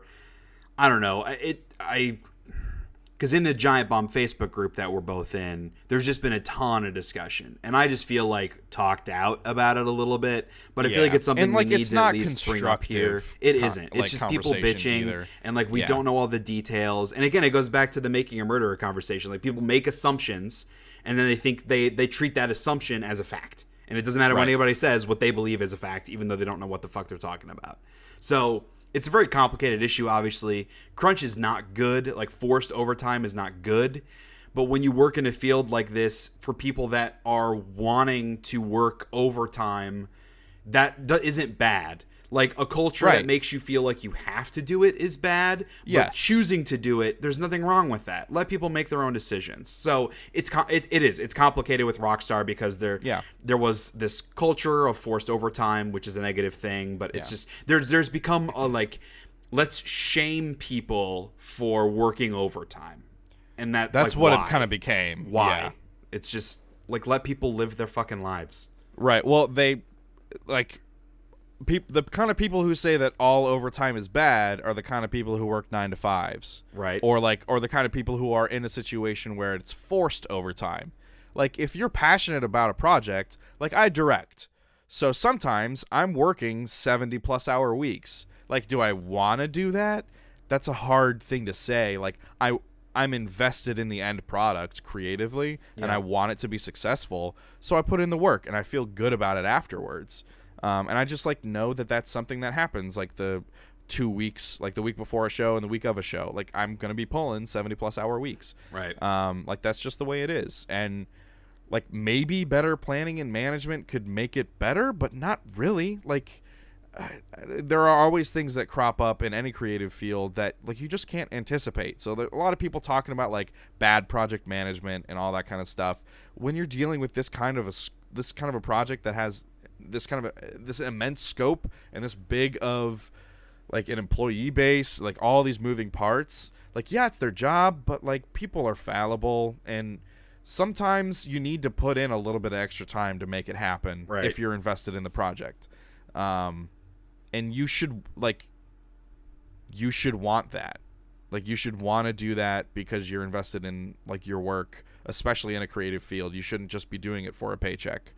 And even if you are just doing it for a paycheck, sometimes it's necessary. Sometimes working like more is necessary. Yeah, and like from what I understand at Rockstar, like people are compensated, time and a half for all of their overtime, all their weekend hours. Like they buy them food and they do all this stuff like to acknowledge that, hey, we know you probably would rather be with your family, but like, thank you for being here and working this.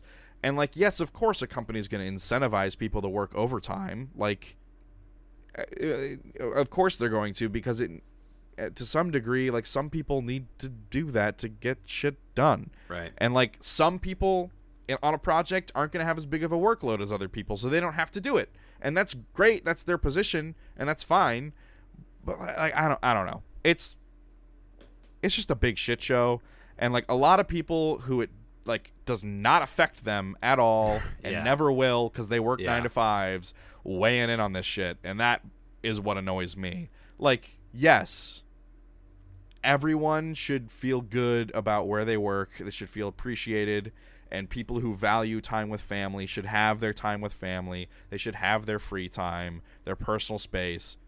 But if it's happening like once every few months, there's a week where like you work, I don't know, 55, 60 hours every few months, which is what it kind of sounds like is the case. Fucking whatever, man. Right. Like, shut the fuck up. Just bang it out, do it, get the extra money, and find your time elsewhere. Because like with a project like this that's years and years long, as you approach release, of course you have years of lead up knowing that shit's gonna get real pretty soon. Mm-hmm. Like you should be able to plan for that. I don't know. So we had our big leaders event at my job a couple weeks ago where I was the event manager. And so I was out of town for a whole weekend where I was working from 5, like, I guess so I got up at 5. So I was working from 6 a.m. to 10 p.m. nonstop for a Friday, Saturday, Sunday, Monday, Tuesday, Wednesday. And I was out of town doing this event. And when I got home, I went right back to work on Thursday. And I'm salaried. I didn't get paid extra for any of those hours. But it just fucking happens. Like it was a special customer event and I just had to work more to do it. It's just the way it goes sometimes. Like, right. I'm not going to bitch about that. It sucked 100%. But like I had to do that in order for this thing to get done. Yeah. Like what else is going to happen? And we're just not going to do the event because I'm not going to work on a weekend? Come on. It's ridiculous. Yeah, and like in a perfect world, yes, the 40-hour week would be a universal standard we could hold ourselves to, and like everything would get done. But this is the real world. Like the world doesn't run on 40-hour weeks, man. It just doesn't.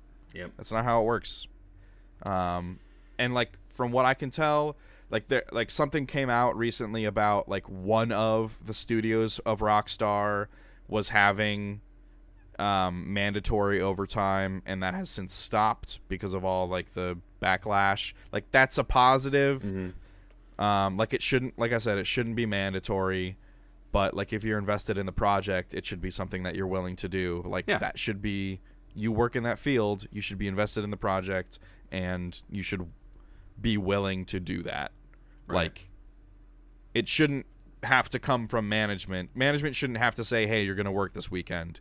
You should be like, hey, I'm going to put in a few hours because I know we're running behind, like, to help the team. And then the conversation needs to be about why are we behind? What can we do to not be behind to stop that from happening? But if they're going to... Sometimes it just does. If they're going to make the fucking thing, they need to make it. Like, I don't know what else to say about it. Like, if they don't work the overtime, the game doesn't get made. And then what? Like, that... There's other stuff that needed to happen, but it's just this, like, hindsight judgmentality that people have. Like, and again, like, they don't fucking know anything about the situation, and yet they think they know what needs to be done and what it's right and wrong. It's so fucking stupid. And they think, like, just because they're coming from a good place, whereas, like, you know, treat all workers fairly or whatever, they think that just because that's the side they're coming from, that they're right about this. Yeah. And sorry, but it just doesn't work that way, man. People are annoying. You don't got to make death threats on the internet about it, dude. You don't got to personally attack me about it. Yeah. In far more important Red Dead news, Rockstar came out and announced the size of the game. Yes.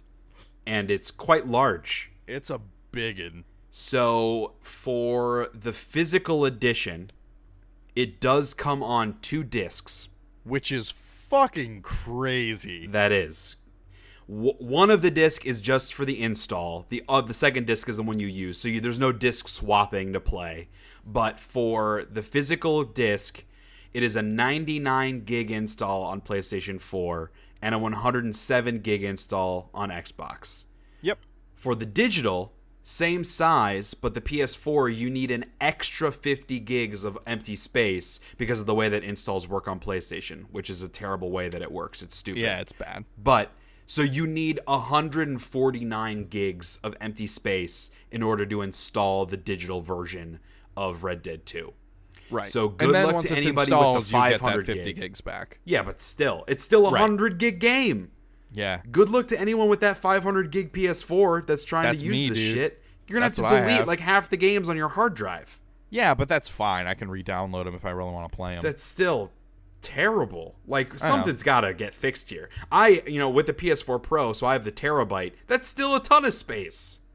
Like, we need to figure something out. Either games need to get smaller or they need to have larger hard drives as part of these systems. Yeah, that's the real thing, is like, they should have seen this coming. Yes, like, games 100%. getting bigger and bigger and bigger. So the pack-in hard drives should have been much larger. Because even normal games are 40, 50, 60 gigs. Right. Like, this is huge. This is the largest one, but it's not like all the other ones are small. Like, even a game, a relatively small install of a AAA game is like 20 gigs. That's still so much space. It's crazy. We need like 5 terabyte drives in these systems. And then they need to not fucking rip us a new one on the cost of those larger hard drives. Consumers end up having to pay the price for this shit. It's true. It sucks. I need to figure out when I'm going to play Red Dead. Because I want to be able to talk about it while you're playing it too on the podcast, but I'm not going to be done with Shadow of the Tomb Raider in a week. I know that much. I don't know, man. I'm going to be playing it all next weekend. Yeah, I might have Stage Crew Saturday, but apart from that, like, all Friday night, all Saturday afternoon, all Sunday. That's my weekend. And you'll get, like,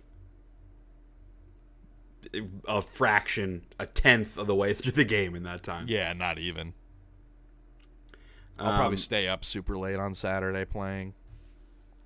So, Days Gone was delayed. Yeah. I forgot about this news story because I kind of don't really care about Days Gone. But, so it was originally supposed to come out on February 22nd, which is the same day as Anthem. Yeah, like February and January is a really jam-packed. Yeah, because Kingdom Hearts 3 comes out in January. What else? A ton of stuff, man. Super Mario Bros. U Deluxe comes out in January. Devil May Cry 5 comes out March 8th. The Division 2 comes out March 15th. So, yeah, those first couple of months are pretty packed with video games. But Days Gone has been delayed to April. So, I mean, it's a good thing for the game to not come out the same day as Anthem. That's going to be a huge game. So, yeah, it's not the kind of game that developer has made before. They haven't really made an open world. Yeah. So, giving them a little extra time for polish and and balance, I think is probably a good thing. Right. It's certainly very rare that this would be a negative to give them more time to work on the game. Yeah. So we'll see. I still am not all that excited about it, just because, I don't know, watching it, nothing about it seems all that fresh, and I'm not a big Sam Witwer fan, so we'll see. Need to see more of it. More news about The Walking Dead final season, which, just like the Red Dead Crunch stuff, I'm getting kind of sick about talking about this shit, but it's important. So, last episode we had talked about how Skybound, who was the publisher of the comic, is taking over development of this final game. So, Skybound's CEO has come out and said, hey, we want this final season to still be developed by Telltale employees. So they're trying to figure out a way of like hiring all these Telltale folks to come in and finish the game. No big details, like this was done through a Reddit AMA, just saying that he wants to fill the staff with 100% Telltale, ex-Telltale employees if possible. No real plans on that if it's going to come to fruition, because I bet a decent amount of... I would imagine they don't need as many people as worked at Telltale, and that not all the Telltale people will want to go back to finish this. So we'll see how many of the Telltale people end up working on this project anyway. But it's a good thing at least to give them an opportunity. It's obviously not a long-term solution to their job search, but it's something. So we'll see how it falls together. Right. And then we got a trailer for the new event, I guess you'd call it, for Destiny 2 Forsaken. Yeah, sort of like how they had the Solstice event leading up to Forsaken. Mm-hmm. Now they have like a Halloween event, which is Festival of the Lost. Yeah, so they had Halloween events in the past, I think with Destiny 1 and Destiny 2, where it's just like there are different masks you can get, some new rewards, bounties. It's just like a free thing. It's live right now, I believe. I think it was October 16th it went live.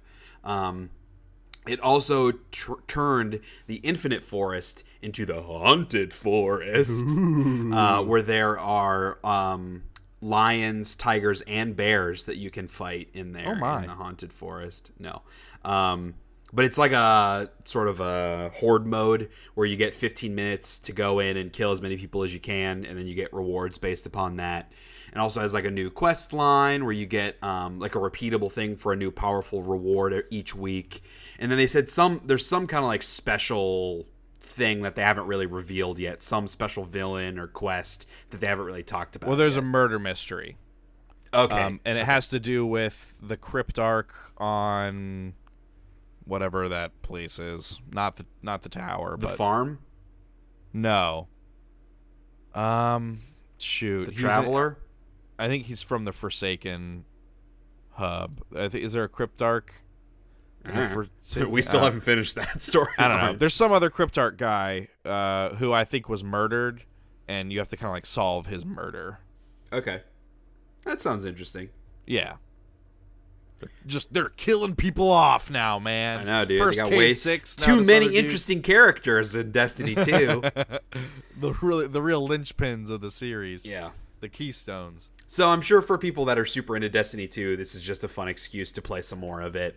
Yeah. I still have very little interest in finishing the Destiny 2 story, or Forsaken story, but we need to actually do it at some point. Yeah, we need to. Because I do want to check out the end game just because I've heard good things about it. I personally want to try out the Gambit mode just because it seems interesting.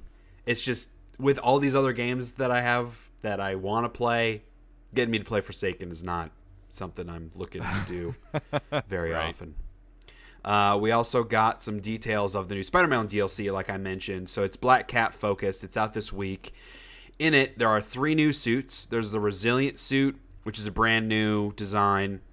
There's the Scarlet Spider Mach 2 suit, and the Spider UK suit, which is really cool because it's like a Spider-Man outfit with the kind of British flag sort of integrated into the design. Comes with some new missions, challenges, new enemy type, additional crimes. Can't wait to do fucking more of those.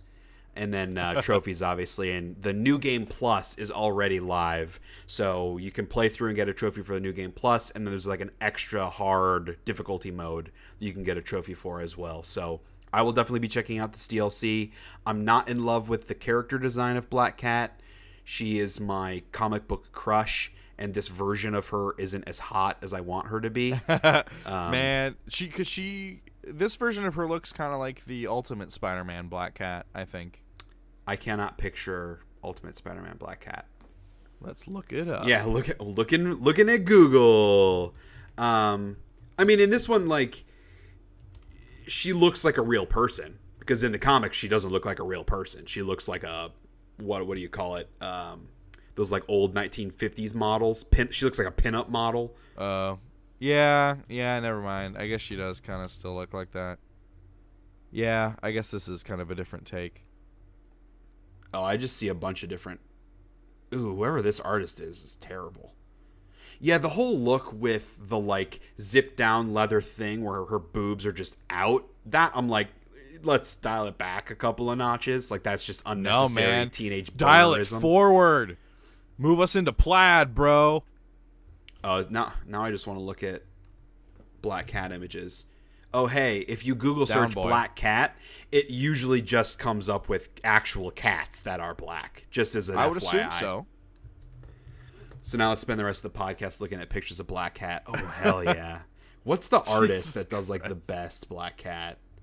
Oh, she's so fucking hot. Okay. All right. In this one, she's actually topless, so I'm going to cancel that. Hey, Kelly. Kelly, it was a joke for the podcast. I was playing it up. That was okay. It wasn't a joke. We're in a fight now.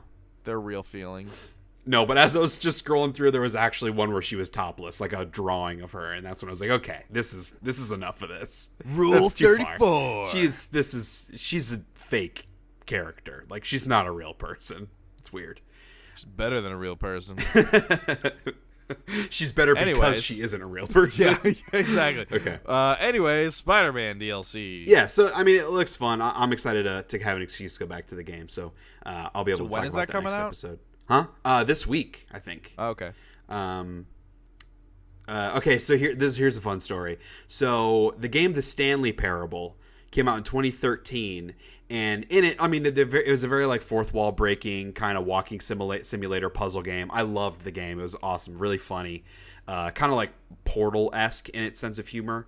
And there was an achievement in the game called Go Outside, and you cannot unlock that achievement other than by not playing the game for 5 years.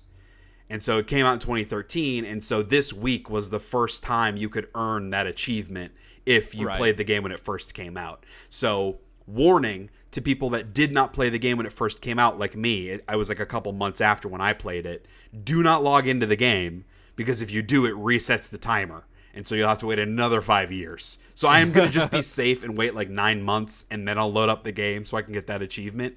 Yeah, put it on your calendar for, like, I don't know, next September. Set a phone alert. But it actually is not the most difficult achievement to unlock in that game. The most difficult one is called Unachievable, and you literally cannot earn it. Period. You cannot earn that achievement. Which is pretty good. Although I think 5% of people that have played the game have earned that achievement, which just shows, because they cheated and, like, hacked the whatever Steam system to unlock the thing. So it's just funny to me that you have a literally unachievable achievement. Good for you. Okay, so moving into television news. So a lot of stuff's come up about the Marvel Netflix shows because they recently canceled Iron Fist after season 2, and then just like yesterday or today, they also announced that Luke Cage is canceled after season 2. So that makes sense. Neither of those really lit the world on fire. True. Even though Jessica Jones is worse than either of those, more people like Jessica Jones, so fair. But they have come out and said, hey, we're not canceling all the shows. Like, they're still going to go on. It's not up to Disney or Marvel to make the decision. It's still all dependent on us. So my assumption is, I mean, Daredevil season 3 just came out. So we'll see. I think maybe this is a little bit more PR than reality, because if I was Disney and I was opening my own streaming platform, I would want to have all the characters that I wanted on my streaming platform. I wouldn't want them to be on competing streaming platforms. So I would imagine that Disney is putting the heel down on the throat of Netflix and kind of making it difficult for them to keep the licenses for these characters to keep them going. So it'll Yeah, be that interesting to makes see how sense. this shakes out. If we do actually get a season 3 of Jessica Jones or a season 4 of Daredevil, or if this is going to be the end of Marvel on Netflix, which I would say is a shame, but I haven't liked the majority of them, so I'm not really going to be that bummed. I just hope that if that is the case, that Disney does something cool with these characters. So we shall see. When does that Daredevil season 3 come out? It's out. Oh shit! Came out yesterday. I know. I'm trying to finish Marvel's Agents of S.H.I.E.L.D. so that I can watch Daredevil. Ooh, Yeah, I man. gotta watch that. Hell yeah, it looks awesome. I've heard really good things about it. And then final news story. I'll hand that off to you, Kyle, because you're the one that's going to have stuff to say about this. Yeah, so the partnership between Crunchyroll and Funimation has ended. So basically, Funimation is a studio that is used, like, they localize and, like, subtitle and, like, get the voice actors together for a lot of anime series. Mm-hmm. So it's kind of like Crunchyroll and Funimation had kind of like basically a partnership where, like, they would, like, Funimation would do dubs and some subs and stuff for series on behalf of Crunchyroll, like they were paid for it and stuff. Funimation is getting its own service because AT&T just acquired Warner Media, and Crunchyroll was joint operated by AT&T and another company, and they were rolled into Warner Media as part of that acquisition. Mm-hmm. Funimation, which Sony owns, is a direct competitor to Warner. Yeah. So basically, Crunchyroll kind of got rolled into a competitor of who owns Funimation. So obviously, they're not going to work together because they're owned by two larger conglomerates that are direct competitors. So a lot of... I don't know if it's just the dubs or if it's just the shows in general, but a lot of them are going to be moved over to Funimation's own streaming service. Ugh. And there are a lot of, like, really big hitters, Yeah. like One Piece, My Hero Academia, which my wife and I really like, Your Name, Attack on Titan, which I really like, among a lot of others. So, like, I've heard My of Hero some of these, so that means they're big ones. The big three, One Piece, My Hero, and Attack on Titan, those are, like, three really big pop culture touchstones as far as anime goes. Like, just a lot of people know about those, and, like, people who don't watch anime could see characters or images from those shows and go, like, yeah, I recognize that. Yeah. Whereas you couldn't with a lot of anime like that. Is One So it's Piece just, like, the a Pirate Kid one? Yes. Okay. Yep. There you go. Monkey D. Luffy. Yep. With the stretchy arms. Kara and I got to, like, episode 130 or something of it, and we're like, we're done. It's just like, it's that Saturday morning cartoon where nothing happens every episode. Right. Yeah, and it takes like 40 episodes to get through an arc. It's just miserable. And half of the episode is a recap. Previously on. Yeah. Right. So it's really disappointing because I liked having all of my anime in two places, Crunchyroll or Netflix. Yeah. And now, like, I'm gonna be three. Do I have to get Funimation too? Yeah. And it's like, will Funimation have a Roku app, or will it work with the Fire Stick, like Crunchyroll does? Because that's how we watch a lot of our anime is in bed through our Fire Stick. Or I would in the imagine living room they're gonna on have a Roku. If they're gonna take it seriously and so. have their own platform, they're gonna have an app for all that crap. You have to nowadays. Yeah. And I guess apparently VRV has signed an exclusive deal with High Dive, which is a streaming service that focuses primarily on English dubs for anime. So apparently they have teamed up. Okay. Because VRV is like this other service. Right. Yes, I don't know what that means in relation to this story. If Crunchyroll's going to work with them or what. But yeah, Crunchyroll and Funimation parting ways, which is a real shame because I like Funimation's work. Yeah, that's too bad.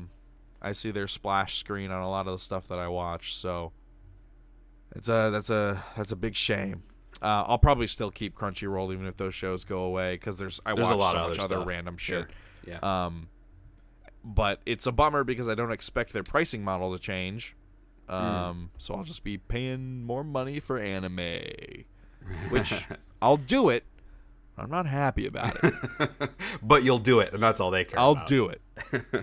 Like Red Dead 2, even though you're not happy about it, you're probably still going to fucking buy it. Sure. So, last little thing here before we move into a quick hate of the week. So this is just something interesting that I saw. So IGN's review of Black Ops 4, they have separate scores for the multiplayer, the zombies mode, and the Blackout Battle Royale mode. And then they're going to have a combined score, which I don't think is just like an average. It's some sort of weighted, personalized score for the entire package. But just wanted to hear your thoughts on what if that was the approach that they and or other outlets took for games, where like you had separate scores for individual pieces. Because previously, like, old reviews would have a graphics score, a sound score, a story score, a gameplay score, and then that was either a weighted average or some straight up average for the whole score of the game. But this is more like individual components, so like a multiplayer score versus a single player score. I think in this sense, in this instance, it makes sense because, like, frankly, they could make zombies its own game, right? And maybe they should, because like the people that want that, like that's what they want, right? You know what I mean? And like they would pay separate, you know, a separate fee to get that. And then like Battle Royale also should maybe kind of just be its own game, because that's the really big hot button thing right now. And then also their multiplayer maybe should just be its own game. So like the fact that they packaged them together, I get it. So it's kind of like you're paying $20 for each thing. Well, and that's the thing. They're not going to separate them because they'll make less money. Because at this point, like, if you want the multiplayer, you're willing to pay $60 for the multiplayer. If they charged $20 for each, you'd only buy the multiplayer and they'd only get $20 from you. But what if they charged $30 for each? That's the thing. If they charge $30 for each, but $60 for the whole package, that's a conversation. Yeah. And you have to assume that most people are going to get at least 2 of them, if not all 3.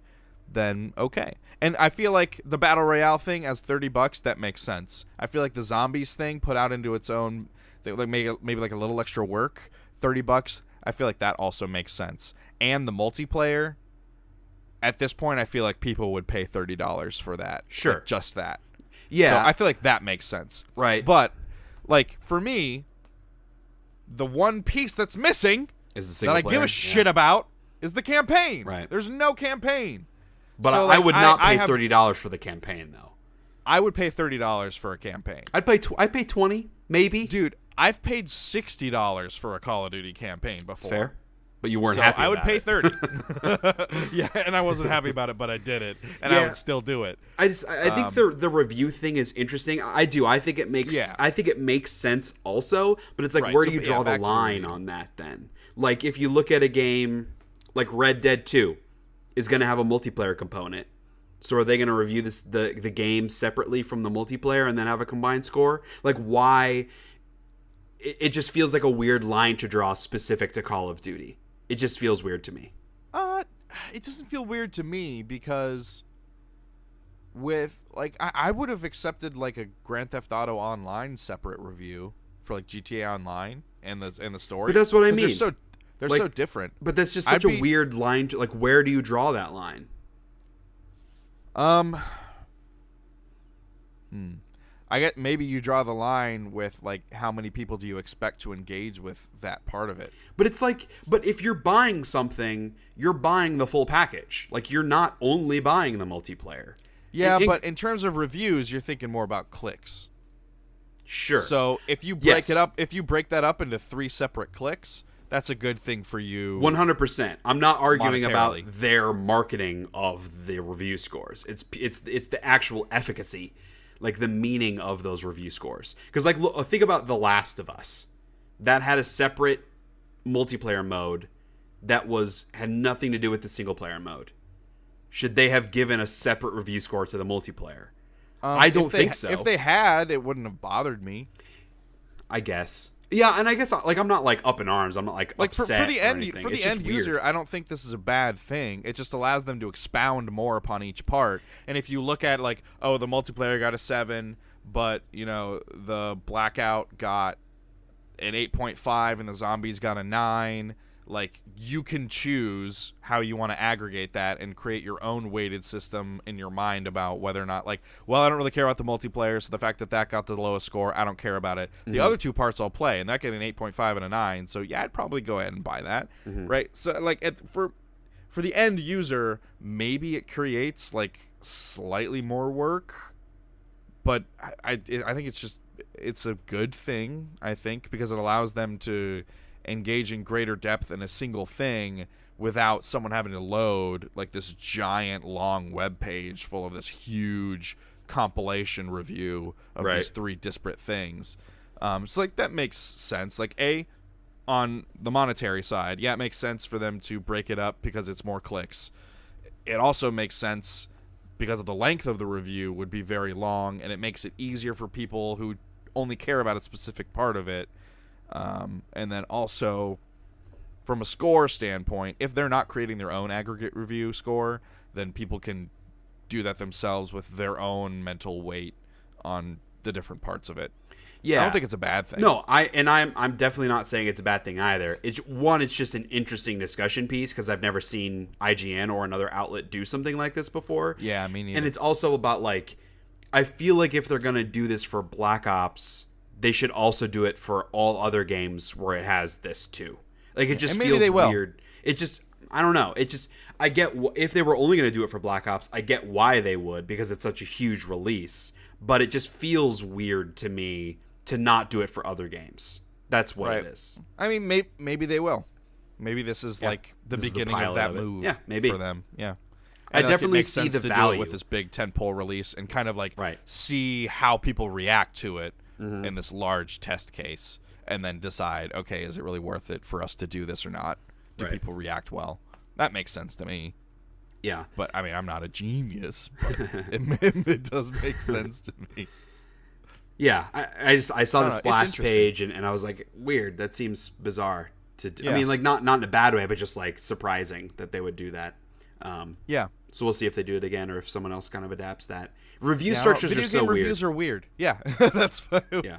Yes. And I mean, video game reviews are weird. We've had this conversation before. Review scores are completely arbitrary. Like, putting a number on something like this is so stupid, just period. I only do it because that's what people ask for, and so I have to do it. Otherwise, no one reads my stuff.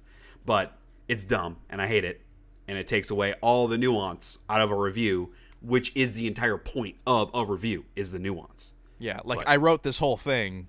You should read it. Yes. But I won't get back up on my soapbox about review scores.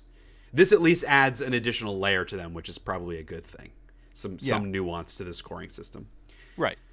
So, what do you say we do a hate of the week and then get the hell out of here so I can cough the rest of the night? Hate of the week.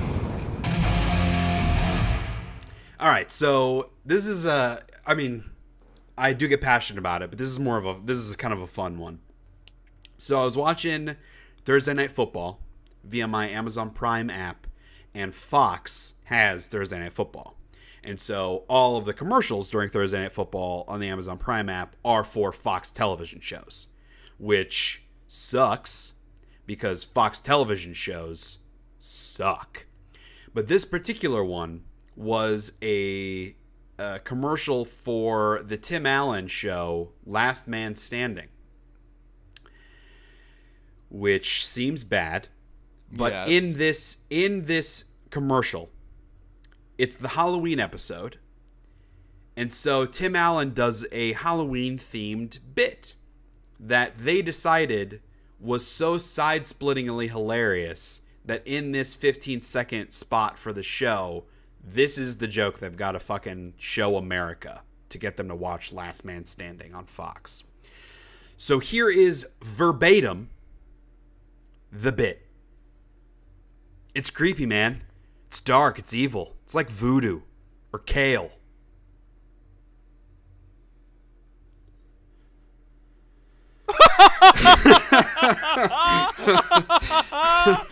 So, I guess my frustration is that isn't a joke.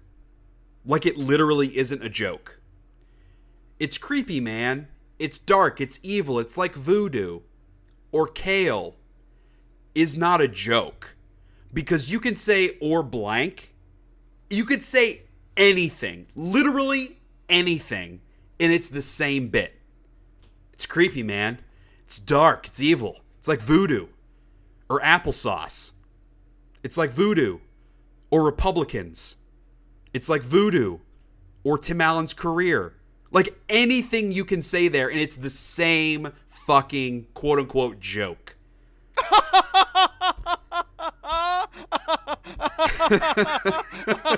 So, it is a joke.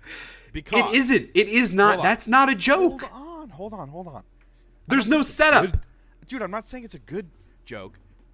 The whole, all the parts are there. There's the setup, and there's What's the setup? What's the setup? setup is the establishment of an idea. And the establishment of an idea is it's creepy, man. It's dark. It's evil. That's the setup. That isn't a setup. You establish the thing you're talking about is dark. It's evil. It's creepy. Those are the adjectives being used, so you would expect the next things that come out go along with that theme. It's like voodoo. Okay, yes, voodoo. That tracks. Yep, goes like that. So the next thing is also going to be creepy, dark, evil, like voodoo. And then they say kale.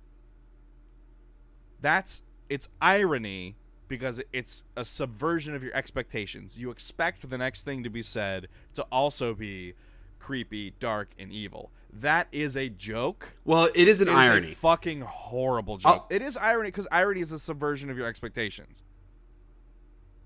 It's verbal irony. It is. And that is the crux of most humor, is the fact that it is ironic.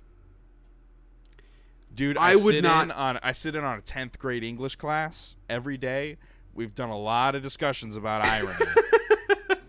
I would not quantify this as irony. You saying that it's a setup and a punchline, fine. You're right. In a very broad sense, it is a setup, it is a punchline. I think in a broad sense, it is irony as well. Whatever. Because something is ironic because it is not what you expect. Okay. Would you expect them to say something that does not fit the setup? This isn't. No, you wouldn't. This isn't the point, though. The point isn't whether or not it's ironic. No, but your point is that it's not a joke, which is wrong. I don't think think it's a joke. It's just a horrible joke. But my point is that yes, it's a setup and it's a punchline, but the two things have no relation to one another. It's not specific because you can have to be, because it is yes, you're correct. It could literally be anything as long as it does not fit with what has been established, which is creepy, dark, and evil, like voodoo. As long as it doesn't fit that, it could be anything. Which, yes, but that doesn't make it not a joke. It's just not smart. It's very stupid and dumb and is a bad joke that I don't think hardly anybody would laugh at. Fucking people were losing their minds in the laugh track. That's for sure. Because they put in a laugh track. They were losing their shit over this rip-roaring kale joke, bro. How topical. Kale. Right? Everybody hates Right? kale. Right? Right? So what's the deal with kale? It's like evil. Yeah? All I'm saying is, you're wrong. It is a joke. It is a joke. I'm sorry. I'm sorry that it's a joke, but it is. That only makes it worse.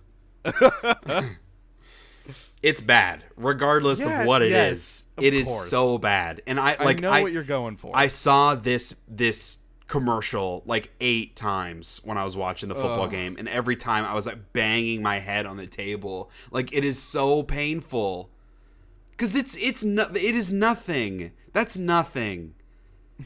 It's zero effort. It's so fucking bad, dude. There was another bit that was like, because it's on Fox, it's very right leaning, and I don't remember verbatim what the joke was, but it was something of like, she's being a stubborn Republican, and she's like, yeah, well, she's being a close-minded, judgmental liberal, and he's like, yeah, well, that's obvious.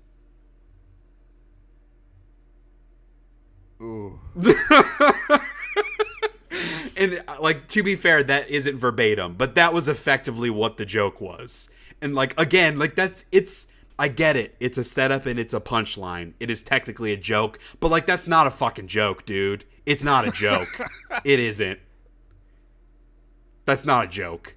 Kale, come on, guys. What are we even doing here? Seems like a bad show. Yeah, don't watch the show. Don't. I wouldn't. They're making me. I'm just trying to watch football here. And then I got to see. Then I got to see fucking commercials for The Cool Kids, which is their new sitcom, laugh track sitcom, multi-camera, of course, which is about old comedians living in a retirement home, which pisses me off for a whole other set of reasons. Because my buddy and I, for the longest time, were developing this show called Heaven's Doorstep, which was like, our pitch was it's Scrubs, but it's in a retirement home. It's called Heaven's Doorstep, which is a brilliant name. Yes. And it was, I mean, obviously we didn't pitch the show. It's not like we were in the process of developing it with a network. But we can't now, because Fox made The Cool Kids, which takes place in a retirement home, and so no one else is going to want to buy a retirement home show. Fox also ruined a different idea that we had, which was of a buddy comedy that was Charles Dickens. Wait, I think I might be misremembering. It was Harry Houdini. I think it was, Harry Houdini and Sir Arthur Conan Doyle. Because Houdini, who was a magician, did not believe in supernatural stuff, like ghosts and hauntings. But Sir Arthur Conan Doyle, who was a fiction writer, but all his stuff was really grounded, did believe in ghosts. And it was this fun dichotomy, and they were friends. And so in our show, the two of them were like mystery crime solvers dealing with supernatural shit. It was like an X-Files Scully and Mulder thing, where like one of them bought into it, one of them was looking for the scientific explanation. It's a fucking brilliant idea for a show. It's like semi-historical, semi-fantasy. And then Fox made a fucking show, and I think it was called like Doyle and Houdini or something. And it was a buddy comedy about these two characters. And guess what? It got fucking canceled after like 3 episodes because it was bad as shit. So Fox ruins all my good ideas. Coming next fall, Writing Dreams, a comedy about 3 underdog characters that write people's dreams. It'll be on this show for 8 episodes, starring fucking Luke Perry. Then you could sue them for intellectual That's copyright. fair. Yes, that's fair. Because we have a WGA, not like patent, but like we're registered with the WGA for our script. So that actually would be theft. So Fox, yes, please make ahead. this show. Please make a Dream Writers, because that's the only way I'm ever going to make any fucking money from that show. All right, so don't watch The Cool Kids. Don't watch Last Man Standing. Please, God, make Fox pay for their crimes. And I am sorry, but it is a joke. It's not a fucking joke. I know. I get it. It literally is a joke. I get that. I wasn't seriously arguing that it wasn't literally a joke. But come on, guys. That's not a joke. All right. So let's end the episode as we always do with something that we don't hate, because I need this right now. I'll say I don't hate having these big, stressful projects that I've been working on finally off my plate, where I can go back to some normalcy in my life and actually enjoy video games and TV shows and not just have these like stressful things in the back of my mind ruining everything. I do not hate that. That's a good feeling. I don't hate that Red Dead comes out this week. And it comes out on a Friday, so I'll actually get to play it on the day it comes out. Yeah, that's good. That's amazing. Yeah. That never happens. I need to muscle through Shadow of the Tomb Raider so I can start playing it soon. It won't be this week, but hopefully soon. Thanks, everybody, for listening. Kyle, as always, thank you for watching. And if you want to... What? Thanks for watching my face while we talked through Google Hangouts. As always, thank you for watching. See, that's a joke.